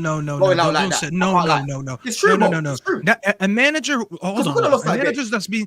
A manager who's has his name called out every week. People who want him out, going to City picking up a point is better than nothing. So you can't say I would rather lose trying to win it than to go and just try to pick up a point. But it's the manner in which it's happened. Okay, so let me get to about in the context of this game, bro. In the context of this game, at that point we were the better team, bro. And he changed it and made us worse. And I'll explain why I agreed with this change. By the way, I understand what you guys trying to say. He could have at least made a leg for leg because Palmer did look tired. Maybe bring on Mudryk, who's much dangerous on the counter anyways, because he's very fast. If you put him on the halfway line, Pep is by that just alone, he's gonna have to make sure at least one more extra person is on that halfway line to keep up with him, especially with fresh legs with 20 minutes to go. But here's the thing, and this is why I agree with the gal. The last chance that you guys had dangers in that half was when Enzo and Nico Jackson got in each other's way. Remember when Gusto crossed it and all that bullshit happened? That was before the change. Your second half, you actually didn't have a lot of chances. And that's the thing. When Poch is looking at this game, if he kept getting the chances that he got in the first half at the same ratio, at least, if not more, I would understand and be like, wow, you're actually creating chances. At least, listen, if it's one chance every 10 minutes, I will still say that's good enough. But you weren't doing that. Your defense was too exhausted. My biggest issue actually is not you converting these chances. My biggest issue is that every time you guys won the ball, you gave it up too easy. That defense by 70 minutes, listen, it says 70 minutes on the clock, but the way they were playing, that was over 90 minutes for them because they've been exhausted. Someone like Disasi never had time to breathe. Someone like Cole never had time to breathe. You guys were on the back foot for large majorities of this game. And if this manager doesn't try to bring in someone else with fresh legs to help him out defend, you would concede a goal. You conceded a goal from Reggie, don't get me wrong, but he had to do the right thing, which is help the defense. Every time you guys got the ball forward, you forced it. There was one ball that Enzo had on the left side, and he forced it into Chilwell when he was offside. And I'm looking at it, I'm like, bro, if I'm Disasi, if I'm Colwell, if I'm anyone from the back line, remember that clip when Barcelona lost 8-2 and Piqué was yelling at someone at the front line? They were like, keep the ball up front. We can't breathe. We're tired. And they were cussing out each other. That's what Disasi would have felt yesterday because he's defending, or 2 days ago, because they were defending so much. If you still had chances, I would change the personnel. Cole Palmer was not doing anything. He was gassed, and you guys were not going on the counter. At this point, 1-0, less than 20 minutes left. I need to help my defense. My defense is struggling. They've been perfect so far, but they're running out of legs. They're running out of breath. And the right thing to do is to do that. Unfortunately, now that they conceded a goal, you can look at it in hindsight and be like, you know what? You made the wrong decision. But if you would have seen the game out, you'd have been like, you know what? Brilliant, because he brought in extra legs to defend. That's all it is, bro. That's unfortunately that's how football is. I could feel City scoring. I don't know about you guys. I could feel scoring. And listen, we'll let the viewers have their say and have their opinions on that one. Let us know your comments. Just under 6,000 people watching us live right now, which is absolutely amazing. I want to thank, though, our title sponsors for today at Match Bingo. If you haven't played Match Bingo before, I mean, there was KJ moving this around earlier. It's genuinely one of the best football games available during a match day. It's absolutely brilliant. This is one of the cards that I have actually got for tonight's Premier League game. And as you can see there on the screen, there's multiple events that need to happen for me to win a line, 2 lines, or to get a full house. If you've played bingo before, you will understand it. But as I say, and I've said on many occasions, it's one of the best in-game games and activities you can have. Even games you're not that bothered about, suddenly you start caring about who's getting corners, who's taking throw-ins, what time of the match games are scored. You can see there in the middle, it says goal in the first minute. It'll be the first minute, 11th minute, 21st, 31st, 41st, 51st. Exactly. Yes, mate.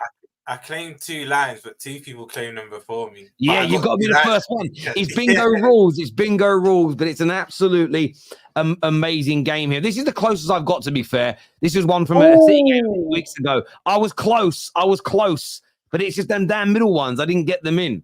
So I really enjoy playing it. You can download it for free right now. You get 10 free. That's close, Rons. Wow. Either. It's those middle ones, you know, because you need with either team to get it. It's those middle ones. But someone who watches us actually won £1,000 on the on a game only a few short weeks ago. But it's absolutely brilliant. If you play bingo, it's the same concept there. You can get it downloaded for free. Use that QR code that is right next to me now. Get it downloaded. Get it onto your phone and play it tonight. I know most of you ain't following the game tonight for top 6 reasons. So watch it, get it out, see what you think and feel. There's some free giveaways on there as well. And a lot of their proceeds go to the Alzheimer's Society. So there's a really good cause behind what Match Bingo are trying to do and achieve. So go and check that out. Saad is now with us on the show. Who is it that actually dropped out? I'm confused. Have hope. Have hope. Oh, there we go. Saad's been backstage for a while there, but he's back out and he's with us again now. So Chelsea did well in the end, but what does this mean? We're going to move on to Arsenal a little bit later in the title race, but what does this mean ahead of the big final on Sunday? Because Chelsea had that good result. It's a massive boost, Terry. Liverpool have got injuries stacking up. I've heard rumours that Mo Salah could be out for this final. How are you feeling about it, Roms? Because you are the favourites on paper, but with these injuries, goalkeeper, etc., like, how are you feeling? Do you know what? I speak to Don often, and Don will tell you from last week to now, I was over the moon. I was confident. I thought we'd beat them. But as we're getting injury by injury, my confidence is dwindling because, look, the win on Saturday, in the context of things, we hadn't won there since they've been promoted. It was great, but it was bittersweet. Because for me, Curtis Jones has been our best midfielder this season, and Jota bar Salah has been our best attacker. So if there's 2 players that did not want getting injuries, it was them 2. Now, Jota, I knew straight away, this is going to be long-term. They're saying 2 months, so he'll probably only be back for the penultimate game and the last game of the Premier League and any cup finals that we get to. Jones, it was kind of hot and cold. It was hit and miss whether he would make the final. Now it's been confirmed that he will miss the final. And now Salah is apparently 50-50. And even Nunes, I don't know if you lot have heard that. Apparently it was precaution, but he may miss the final as well. I thought Salah was only Luton. Isn't that the final now as well? No, apparently it could be the final. It's not set in stone, but it could be the final as well. So that win was bittersweet. But to answer your question, Tel, it is now worrying because if Chelsea put on a similar display as they did with City, Liverpool and City don't play the exact same way, but I'd say we will both dominate the game. Chelsea will probably have to be a bit pragmatic, but I'm now a bit more worried. To say who would I think will win it, I will need to see what players are definitely available for that game. But as it stands now, the confidence is definitely dwindled. Definitely. Well, first of all, I need us to turn up because I managed to get some tickets today, so I'm going to be at the game. But honestly, Terry, like, listen, the blueprint is right there in terms of how you need to control Liverpool, man. Look what Arteta did against them. You know, playing a double pivot of Jorginho and Rice and then Odegaard right in front of them. That's what you've got to do, man. Make sure Enzo and Caicedo are next to each other. Don't leave Caicedo by himself on that transition against these guys. and we've got every chance of playing how we did like when we played them the first game of the season. Because that game we were the better team and we should have beaten them. But again, our finishing let us down. So it's going to be interesting, isn't it? I know they've got a lot of injuries right now. We've had injuries pretty much all season. You know, I'm numb to them when I see them, new injuries every single week. But yeah, this is a massive opportunity to beat Liverpool, man, and get some get back, because obviously they beat us in the last 2 finals that we played them there under Tuchel. So I really want to beat these guys, man.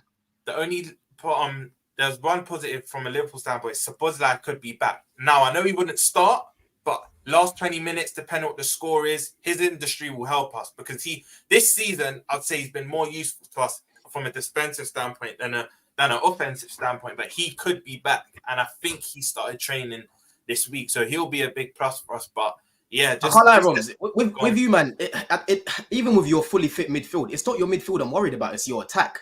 I think right now, even though Endo has improved, I still think your midfield it's not a midfield that I'll look at and think, oh, I'm stressed about that midfield. But now you're even weakened even more. Do you know what I mean? We won't get a better chance to beat you guys. Honestly, we will not get a better chance to beat you guys. We have to beat Liverpool, man. We have to. I think you guys have got a massive boost going into this, bro. I'll be so real with you guys. I think Chelsea have a massive boost going into this. And listen, as much as it pains me to say, I think Chelsea are going to win that game and win the trophy. If I'm being realistic and honest, when you played them at Anfield, it's Anfield. We all know what Anfield is. The noise, the fans. For players, especially your players who are young and have shown their immaturity at times, it can kill them. It can kill them. Sorry, it's not even that. We just weren't set up correctly, bro. We weren't set up correctly that game, bro. The only rebuttal to this, right? The only reason I've still got some hopes is because Poch is. I know they say all that things have to come to an end, but Poch's record in finals isn't the greatest. Normally, when Klopp and Poch play each other, Klopp normally gets the better of him. And I just think that know-how in finals, because a lot of our players have been there and done it, I still think that's where we have the edge. And the reason why I have confidence as well is, as good as Chelsea played there, because they say you're only as good as your last game, and you put up a good display against City, I still don't trust your attackers to be clinical enough, because you could get abundance of chances and not put them away. And let's say we have a Nunez or Salah, because I think them two will be fit. It's very 50-50, but Salah's got the type of mentality where he'll probably play on one leg and still try and get a goal if he has to. I think if we just have one of them, two or both of them, I still think we should have enough. But Jota's the main one for me. But as much as we're not clinical in front of goal, yeah, we still score goals somehow. We still manage to score goals. Like, one thing that's scaring me about this game is Sterling doesn't like playing against Liverpool, man, over the years. Every time he plays against you guys. For City and Chelsea. Yeah, for City and for Chelsea, he doesn't like it, man. And listen, he's found his way back into the 11, because before the weekend that just went, I said, bro, he can't start. Because when we played you lot at Anfield, the way Bradley had all that space against Ben Chilwell was mad. Yeah. And that was Sterling not tracking back. You know, so every single person, again, needs to be switched on, because even though you lot have got injuries, I'm not going to just look at it and say, yeah, we're definitely going to win now. We've got a job to do. You know, the mentality can't be, we're going to beat Liverpool because they've got all these guys injured. You're still going to have a decent enough squad. It's just your bench is going to be quite weak as well. That's another thing. You know, yeah, what I mean? Don, is going to be weak. I think but I think the injuries play a massive. Yeah, the injuries play a massive part. The injuries play a massive part, especially if Salah is not available. If Salah's not available for that game, that plays a massive part to it as well, because Salah is like a very big game player. Do you know what I mean? So he's the difference maker in that team. Can we talk about the Salah thing's really interesting, because a lot of Liverpool fans are saying, no, it's a false rumor, he isn't out, which is fair. The account I saw share it was the same one who broke the news about Alisson's hamstring, and people told me that wasn't real. So I'm just looking at it. It's very interesting. But sorry, you were about to say something, Egal.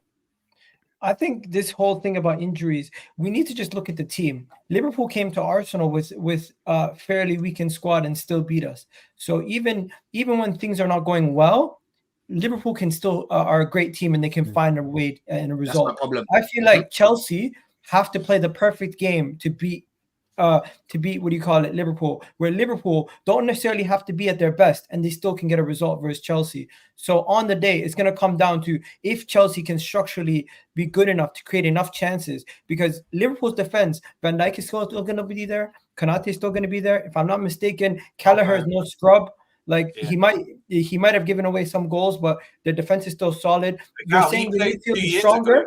In the final, You're saying your midfield is stronger, but I think the structure that Liverpool have is a lot more balanced and is a lot better overall because not only that, they have players that have been there and done that. So this kind of game, they won't shy away from it. How many players in your team can you actually sit there and say have been in this kind of situation where they've been in a cup final? You've changed majority of your squad. This is a whole young team. So I don't know if the lights are going to be too bright for them.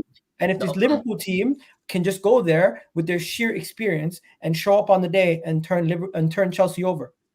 Yeah, and that's exactly what we've got to do it as well. We need that monkey off these guys' backs, man, and Poch. If Nunes isn't fit for that final, because if Nunes is fit for that final, he loves a big pitch. The way he will stretch your team, he will relish that occasion. However, if Nunes isn't fit for that final, this is where I think Thiago Silva should come into play, because with Gakpo playing, it will probably be Gakpo playing that false nine role. It will probably suit Thiago Silva more. He's not going to run in behind as much as opposed to a Nunes and a Jota will. So this is where I think, I know we'll speak about Thiago Silva earlier not being able to play every game, but if Nunes isn't fit, I think this is the game where Thiago Silva comes in. Not even just he's injured, man. Experience as well. It's going to be it's going to be a very exciting one. And later on in the week, we will be obviously previewing that in a lot more detail when team news is more readily available. Viewers, make sure like buttons have been smashed, by the way, if you haven't done so already.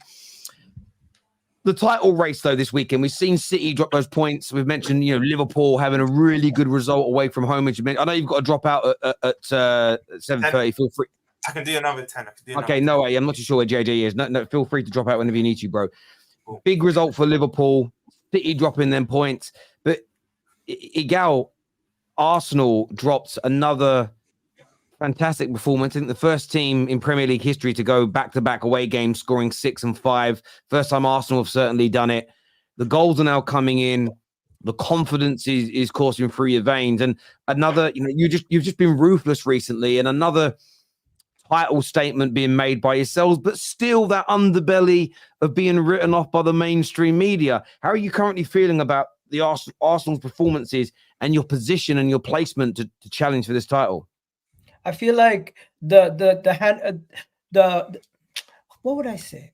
I feel like the brakes have been taken off. Like the handbrake has been taken off, and the players have just been relieved of the shackles of trying to have control the whole first couple of minutes, just trying to see the game out and grow into the game. And they've been given the freedom to go and play a little bit more expansive, play a little bit more forward thinking, go and express yourselves a little bit more, go and take some risks. And what it led to is a lot more freedom and a lot more ability in the attacking third, plus a major tactical tweak. Trossard and Kai Havertz have a major role to play in our most recent resurgence. Them two having the ability to interchange throughout the game, the ability to see Kai Havertz one time popping up as striker, then Trossard popping up as striker. It just takes the whole dynamic. You don't know if you want to follow them into the striker position in the midfielder or if you want to stay back, because you don't know which one's going to pop up in those areas. And then finally, I think another major thing that's happened, our ability to just finish our dinner, because for the longest time we have been missing these chances. We finally are starting to see our team click, get goals, even when sometimes it doesn't look like you're going to end up scoring. You're still scoring from that angle, and it's like, it's good to see. But I'm going to put it down to the tactical tweak that Arteta made. Of course, since we came back to Dubai, when the manager actually got an opportunity to coach them and show them a little bit more things, and of course the final part, we're actually finishing our dinner, Terry. Because if we weren't, we wouldn't be on 36 goal difference, 1 goal less than Liverpool, 2 goals left in City. I thought Arsenal couldn't score goals. We scored 21. You're actually 1 goal more. You've got the best goal difference. You're 1 goal more than Arsenal. But Egal, it's clear. 21 goals in 5 games. Crazy. Egal, but it's clear to me now that, listen, what I was saying at the start of the season about your star players not performing individually, bro, it's night and day now. Look at Saka in comparison to the start of the season. Look at Odegaard.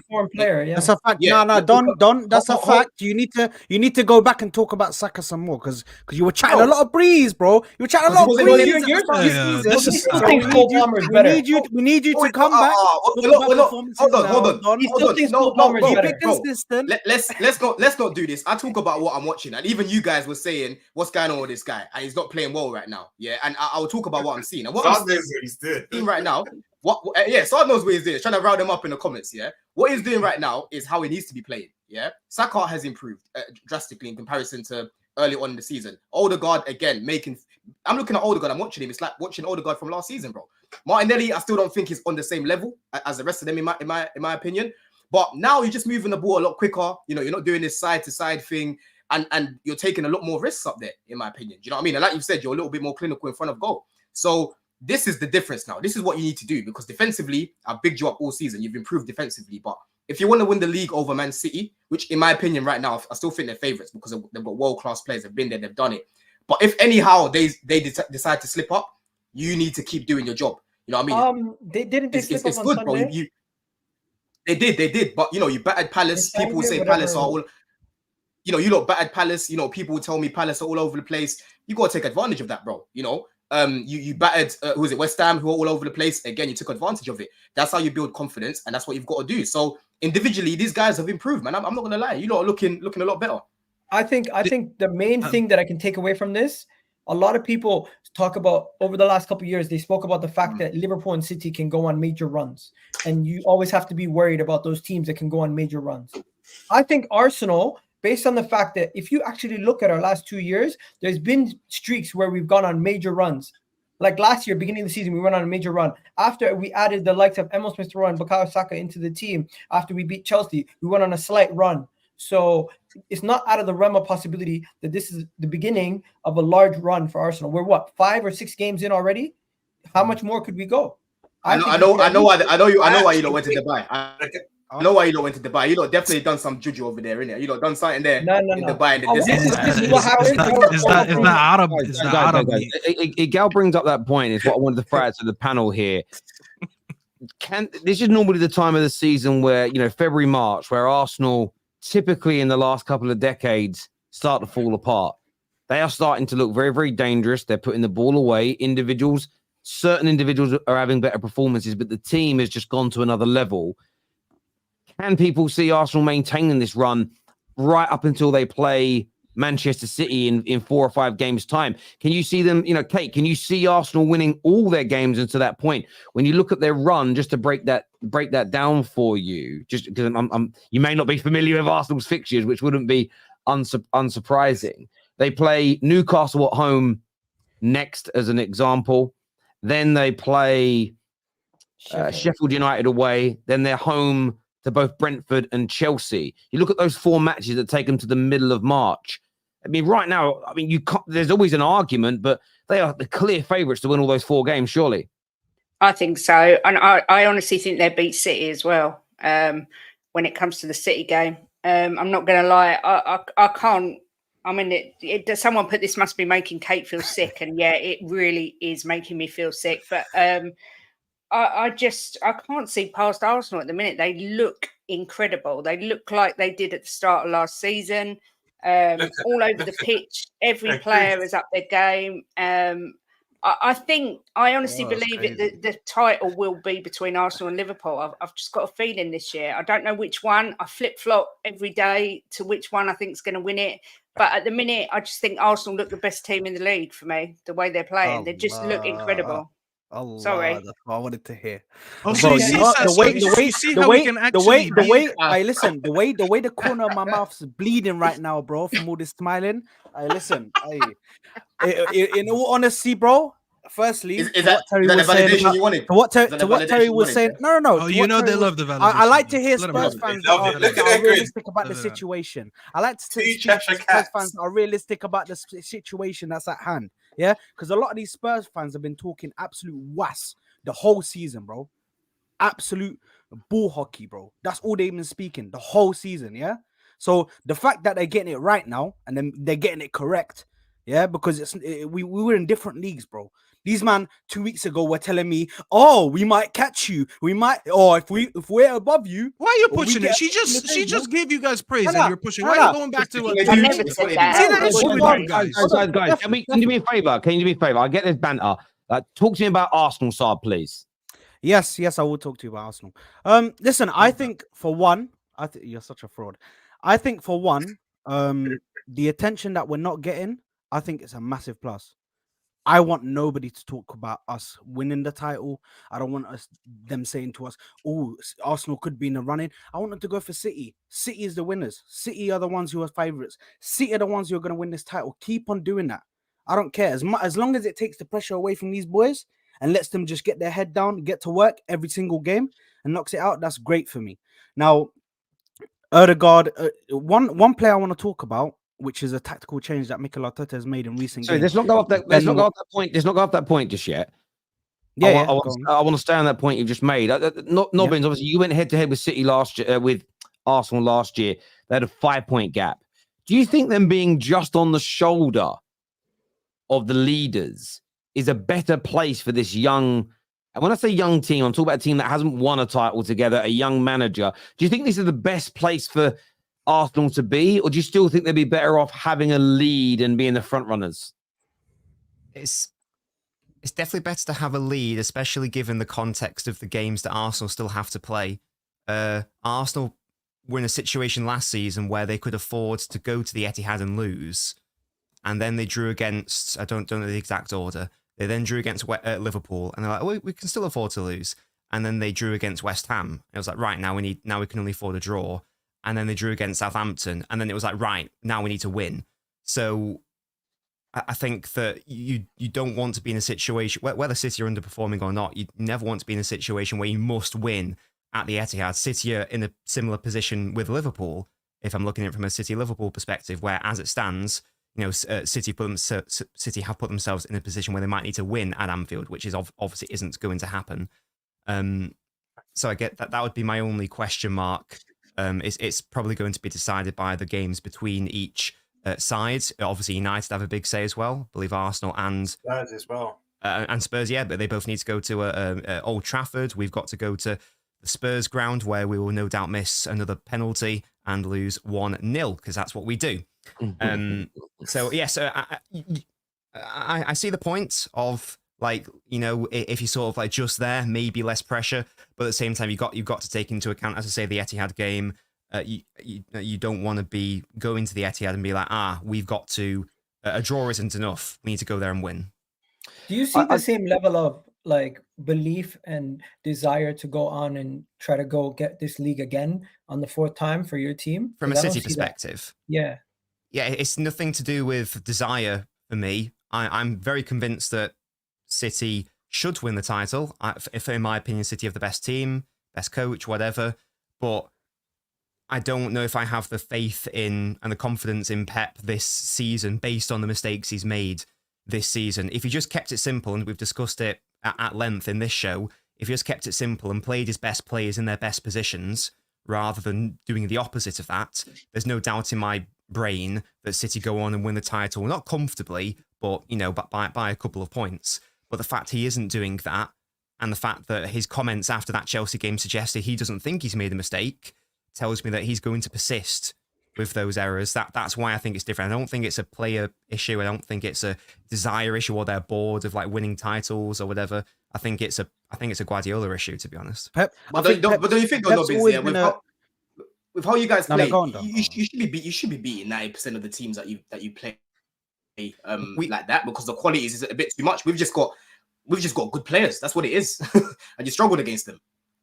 We should, but this is the Premier League, and at the end of the day, if you put yourselves into a position where you're self-detrimenting yourself, it doesn't matter if it's Luton or Sheffield United or Burnley. Yeah, I agree. I mean, I did a reaction to something Gary Neville said, where he basically said that obviously it was big for Liverpool and Arsenal this weekend with City dropping points, but he said it means nothing to City. And I think that's a little bit disingenuous, because Copenhagen, I was looking back at like recent games for City. Chelsea counted a lot. Copenhagen counted a lot, as an example. Brentford had opportunities. Newcastle, of course, pushed them really, really closely, as an example. Palace obviously countered and ended up drawing their game. Luton, that they beat them, but it was touch and go at times. They got beat by Villa, drew with Spurs, drew with Liverpool, 4-4 with Chelsea. We're going back that far now. The last time City out and outright convincing, and it was all the way back at Bournemouth. Now that doesn't mean they're not the best team around still, and we're talking about from the lens of a title race. So it's their frailties are much less than everybody else's. But I just listened to what Gary Neville said and a few other pundits over the weekend and thought, you're not focusing on the City are being progressed against far more than they were last year. So I still make them the marginal favourites right now because of how good they are, the winning mentality. I think that they've got desire to win. You saw that with the way Rodri celebrated his goal, that they won it really bad. However, I just think through the personnel that left, and I think, as you said, Nobbin, some of the mistakes that Pep's made this year, he's just made you a little bit more mortal. If that makes sense. Self-inflicted as well. That's the most annoying thing. Brilliant, but there's just a few little more chinks in the armor that can be got at this year, and I'm really intrigued to see your next few. I mean, you play your game in hand this week. It becomes almost must win because you suddenly drop points in this, which isn't inconceivable. You drop a point or two in this, and then suddenly Liverpool will be rubbing their hands together. Arsenal will think, "Wow, it's must win at least up until Anfield." Yes. Do you know what could be a game changer for them now? And also a catalyst is the comeback of John Stones. In my humble opinion, the City's best centre back. I know some people might say Ruben Diaz, but I think what Stones brings to that team, the way he breaks lines, the way he travels with the ball, I think he could be key in this because I think Nobbins will agree he's been a big absentee for City, and I think it's kind of changed the way they defend. And I would totally agree with you. I would totally agree with you on that. But in the Everton game, Pep had the opportunity to play Stones in the Stones role, and he played Akanji in the Stones role, and he played Stones at right back. This is why I'm confused because you don't like Akanji there, do you, Robbins? You don't like him there, do you? No, in the business end, do you think in the business end he'll play him in an acting position? I love Akanji, and in my preferred starting 11, he starts, but he does not start being John Stones. He starts. That's what I'm saying. Akanji. You don't like him in that role, is what I'm saying. Exactly. I see why it takes him about 10 seconds to turn. No, but you know, you said he had Stones and he didn't play Stones in position. Do you think business end title running he will play players in their position? Well, again, if he does that, then I will change my tune and I'll be really confident City will win the title because I'm confident that with our best players and our best positions, then we win the league. But sounds like Poch done. But the last few games are telling me that that's not going to happen. I thought that Alvarez was playing in midfield because De Bruyne was out. De Bruyne comes back, he's still there. So I don't know what to think anymore. No, let me say something. Let me say something. You lot can get something that they had, and I said this yesterday. You actually can. Yeah? I actually want to talk about that. This is the first time I honestly believe that Arsenal can go there and potentially even win the game. Bro. Win the game, because yeah. Man City, honestly, before the preview, I said, bro, these lot aren't invincible. I know they're Man City by name and whatnot. When you get at them, they're not invincible at the back, bro. Do you know what I mean? You know, and the my answer is? Where you lot are defensively, like I said, your midfield is looking good at the moment, and attacking, you're looking good. You're scoring goals at the moment. So honestly, I think this is the first time you can actually go there and potentially beat them. In my opinion, I can't lie. You know what our goal is? Our goal is to make sure we gain our gap right now against the smaller teams, and we're not focused on the City game, the Tottenham game, the Manchester United game, the game against Chelsea at home that comes before that. We just need to make sure we do our business versus Newcastle, Sheffield United, because where we lost the league last year, I wouldn't say it was necessarily against City only. It was because at times we were looking too far ahead to City.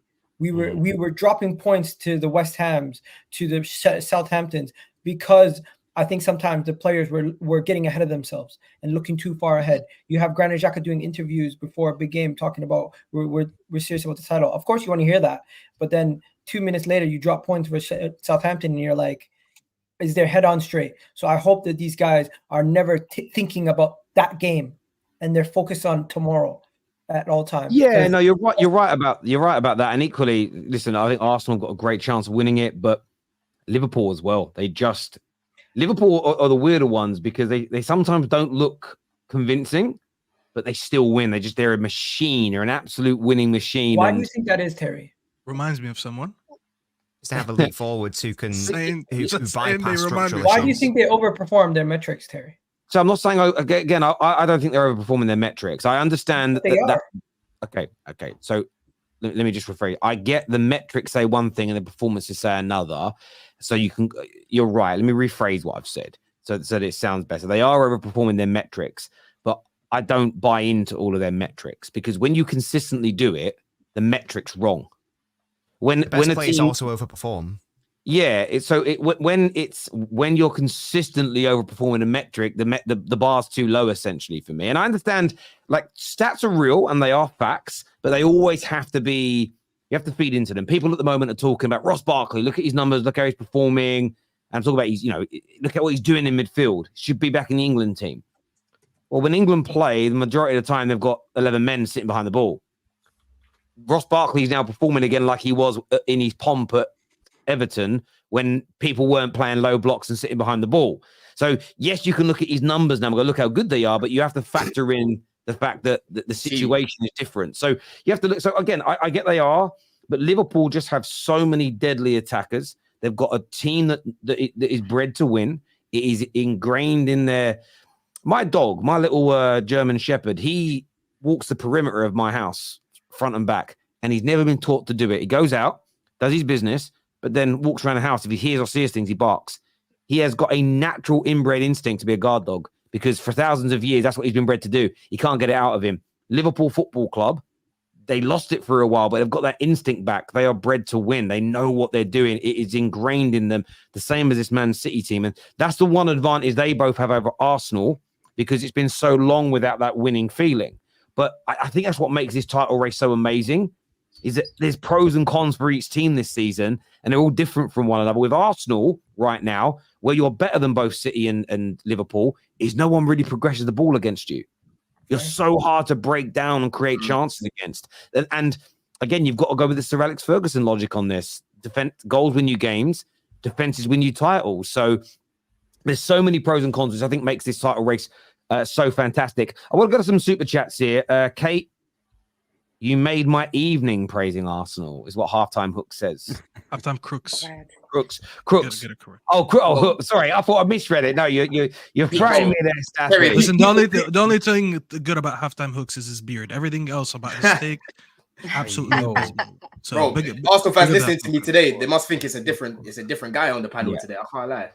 but Egal, on your metrics thing, maybe they can't do that for 2, 3, 4 years. But you remember the season when Man United ended up coming second, but all year people said you won't maintain this, you'll fall out because you won't keep coming from behind. Sometimes over a 12-month period, you just keep overperforming. Do you get where I'm coming from? So I just think it's similar to that. Where are those eye test idiots who said Bissouma was better than Declan Rice? Brother can't even play a full 90 minutes. Had 0 for 8 GA versus Rice picks. Did you say it was better? Bissouma was better than Rice, Staffy? I said he's a better single pivot, yeah. Do you still believe that? I mean, a bit muddled right now because of Bissouma, because I do have a lot of criticism for him, but I do still think he's a better single pivot. I think Rice is elite at something else that Bissouma can't do, which is being more. I get you saying single pivot, double pivot, but which one, in your opinion, is the better midfielder? Just overall, all things being equal, who's the better player in your opinion?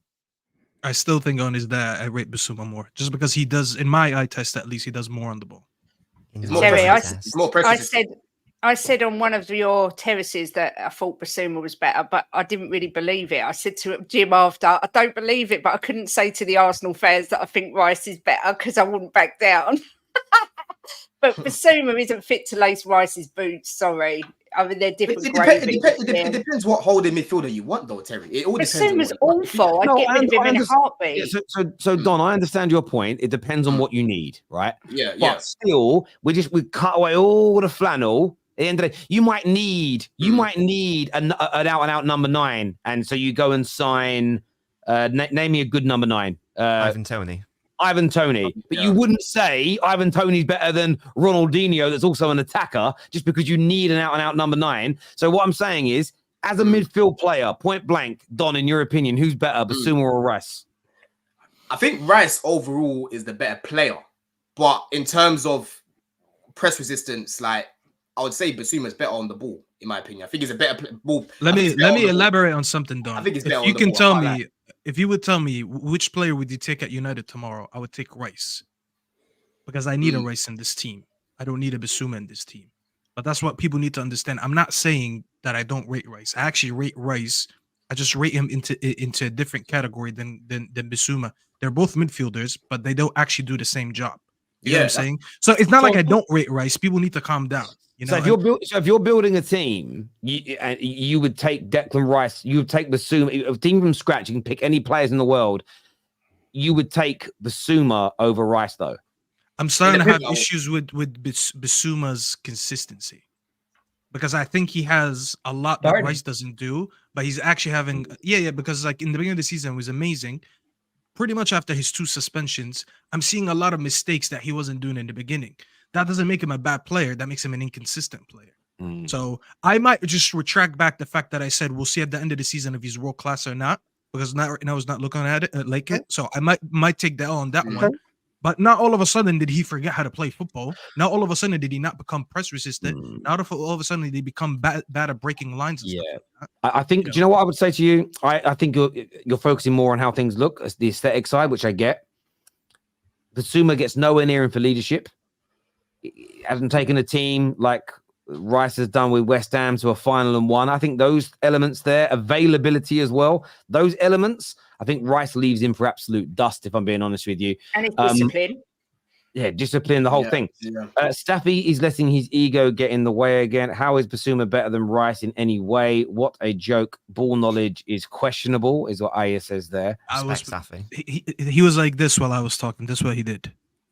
'Cause I just explained twice in a row what that Rice is elite at other things that I need in my team, but that he didn't listen to. It's okay. Yeah, it's true. Let me just get I need to get really super chat. If Chelsea beat Leeds, it throws off the run in because Arsenal versus Chelsea game will be scheduled before or after the North London derby. This is just a great point. It's a very, very great point there. Kate, with the reverse psychology, you're not fooling me on the Arsenal to win stuff. You never win, Kate. You never win. Can Kate's husband, Jimbo, confirm that this is the right lady before us? I might be listening with my eyes. Lol. The phrase there. You see, I don't get this one. So Salah clearly showed his mentality for Egypt. He got injured. Like, it's not a mentality issue, surely. We're not doing this to Mo still, surely. The reason to bring who? Cassidy. You don't even know who he is. Yeah. No, I just couldn't read the name. My dyslexia kicked in. Is to provide extra protection for to Caicedo, because Caicedo was on a yellow card and had possibly the possibility to get a red. That's not the role he came on to play, though, because Enzo was still on the pitch. He was literally running behind Nkuku and trying to win headers, bro. That's what he was doing. Staffy and Egal's take on Jackson, perfect example of basic analysis versus seeing the full picture. Jackson's link up is brilliant, finishing still raw. I didn't speak about Jackson. I spoke about Poch. No, you did speak about Jackson. You did mention Jackson. You said he was shit. Yeah, bro, they cut me off. I said Jackson was terrible at finishing during that game. The absolute clear-cut chances he had. If it wasn't for him, you didn't say that. You said he's shit. You did say he's shit. You said he's shit, and I said he's a shit finisher, good footballer, and I think that's what the super chat means, because me and you didn't have the same take. So I'm assuming he's saying that I saw the full picture and you were just being basic when I'm analyzing what Jackson does. I did a little bit. To be fair, when you get cut off before even saying the second word, you can't even make any analysis. I mean, you cut me off as I was giving my take on Jackson, so yeah, but you kept talking, so I let you go. I was talking for like 10 seconds before you cut in. You know what I mean? All right, then, guys. We'll swiftly move on. Why does Stevie Wonder act like Chelsea are first? Oh yeah, have hope. He's still stuck. He's still stuck in 2018. That guy. If Chelsea got a 1-0, everybody would say Poch defensive masterclass. I actually blame the players for not finishing their dinner in the first half. So at the time, Poch trusted his defense to win the game more than the attack, is what Akil says here. I think you can say defensive masterclass if you give Haaland an XG of nearly 2. I'll be real. There we go. He was their best defender. I would have literally said I would take the 3 points, but City was still creating. We were lucky to get. It's funny how Doku got away with not getting any slander this whole show too. He was terrible. He was bad. I agree. Well, Gusto shut him off. Again, I don't even. Yes, I didn't look at it as him being terrible. I looked at it as him. It's a bit like if Haaland's attempts were brilliant and it was in goal. The keeper made world-class saves. You'd praise the goalkeeper's saves. Gusto deserves credit really for me because Doku's quality. Waffling, this is for you, Staffy. I think waffling doesn't count as an explanation. Your ego doesn't let you admit the obvious, my friend. I mean, talking about my ego, when you keep sending super chats after super chat to prove a point, I don't know whose ego needs to be tested here. Secondly, I just said I might have to take the L on the world class take because he's been inconsistent. So once again, get your fingers out of your ears. Stop doing this while I'm talking, you know, and just hear what I'm saying before you send super chats. Staffy showing Tottenham love again. He always loves Tottenham. Man. Staffy, don't condescend. Oh, here he goes again.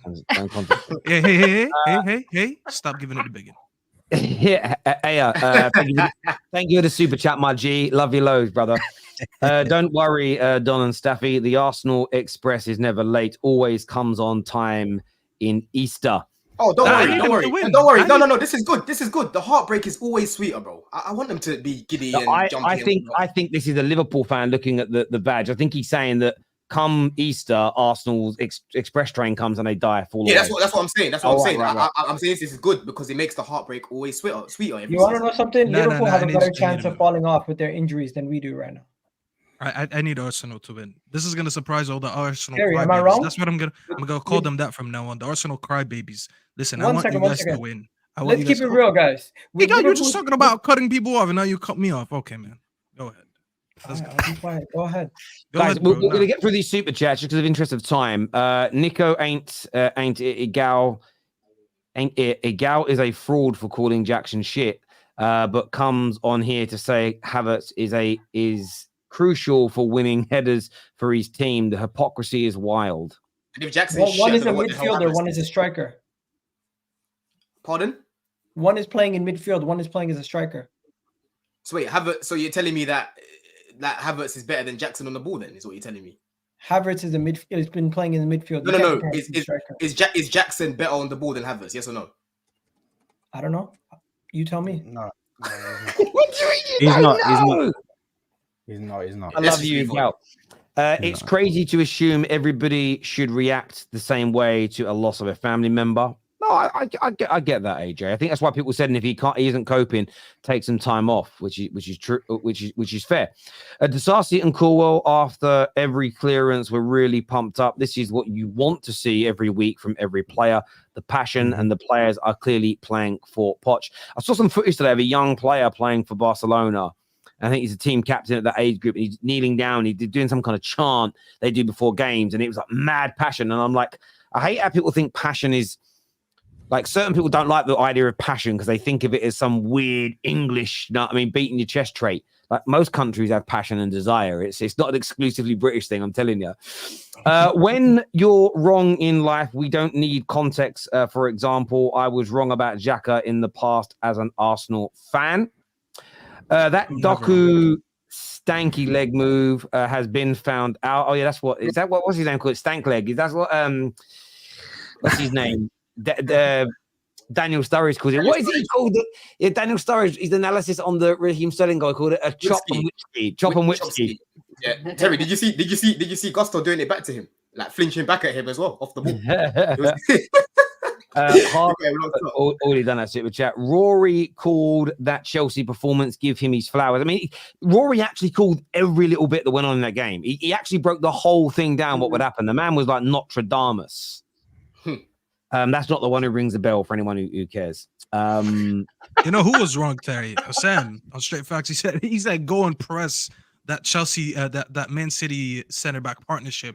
What a foolish take that was. Well, you can cook him on Friday, brother, on Straight Facts. And as an Arsenal fan, Rasmus is a good striker because he starts creating his own chances when nobody gave them to him.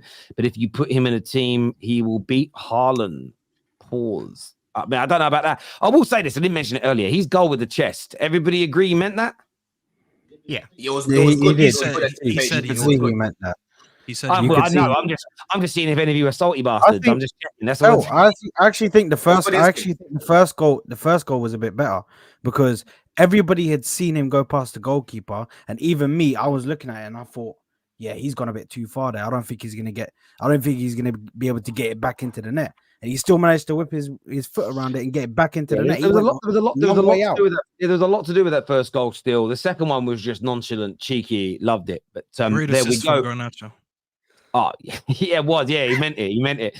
Look, I want to thank everybody that has tuned into the show today. You're amazing. Please go and check out Match Bingo. I can't stress enough how much of a fun game it is during football matches. There's loads of free cards to be given, a little bit of money to be won as well. So scan the QR code on the screen or click on the link in our description below. Until next time, people, take care. Goodbye. God bless. And we'll see you all again.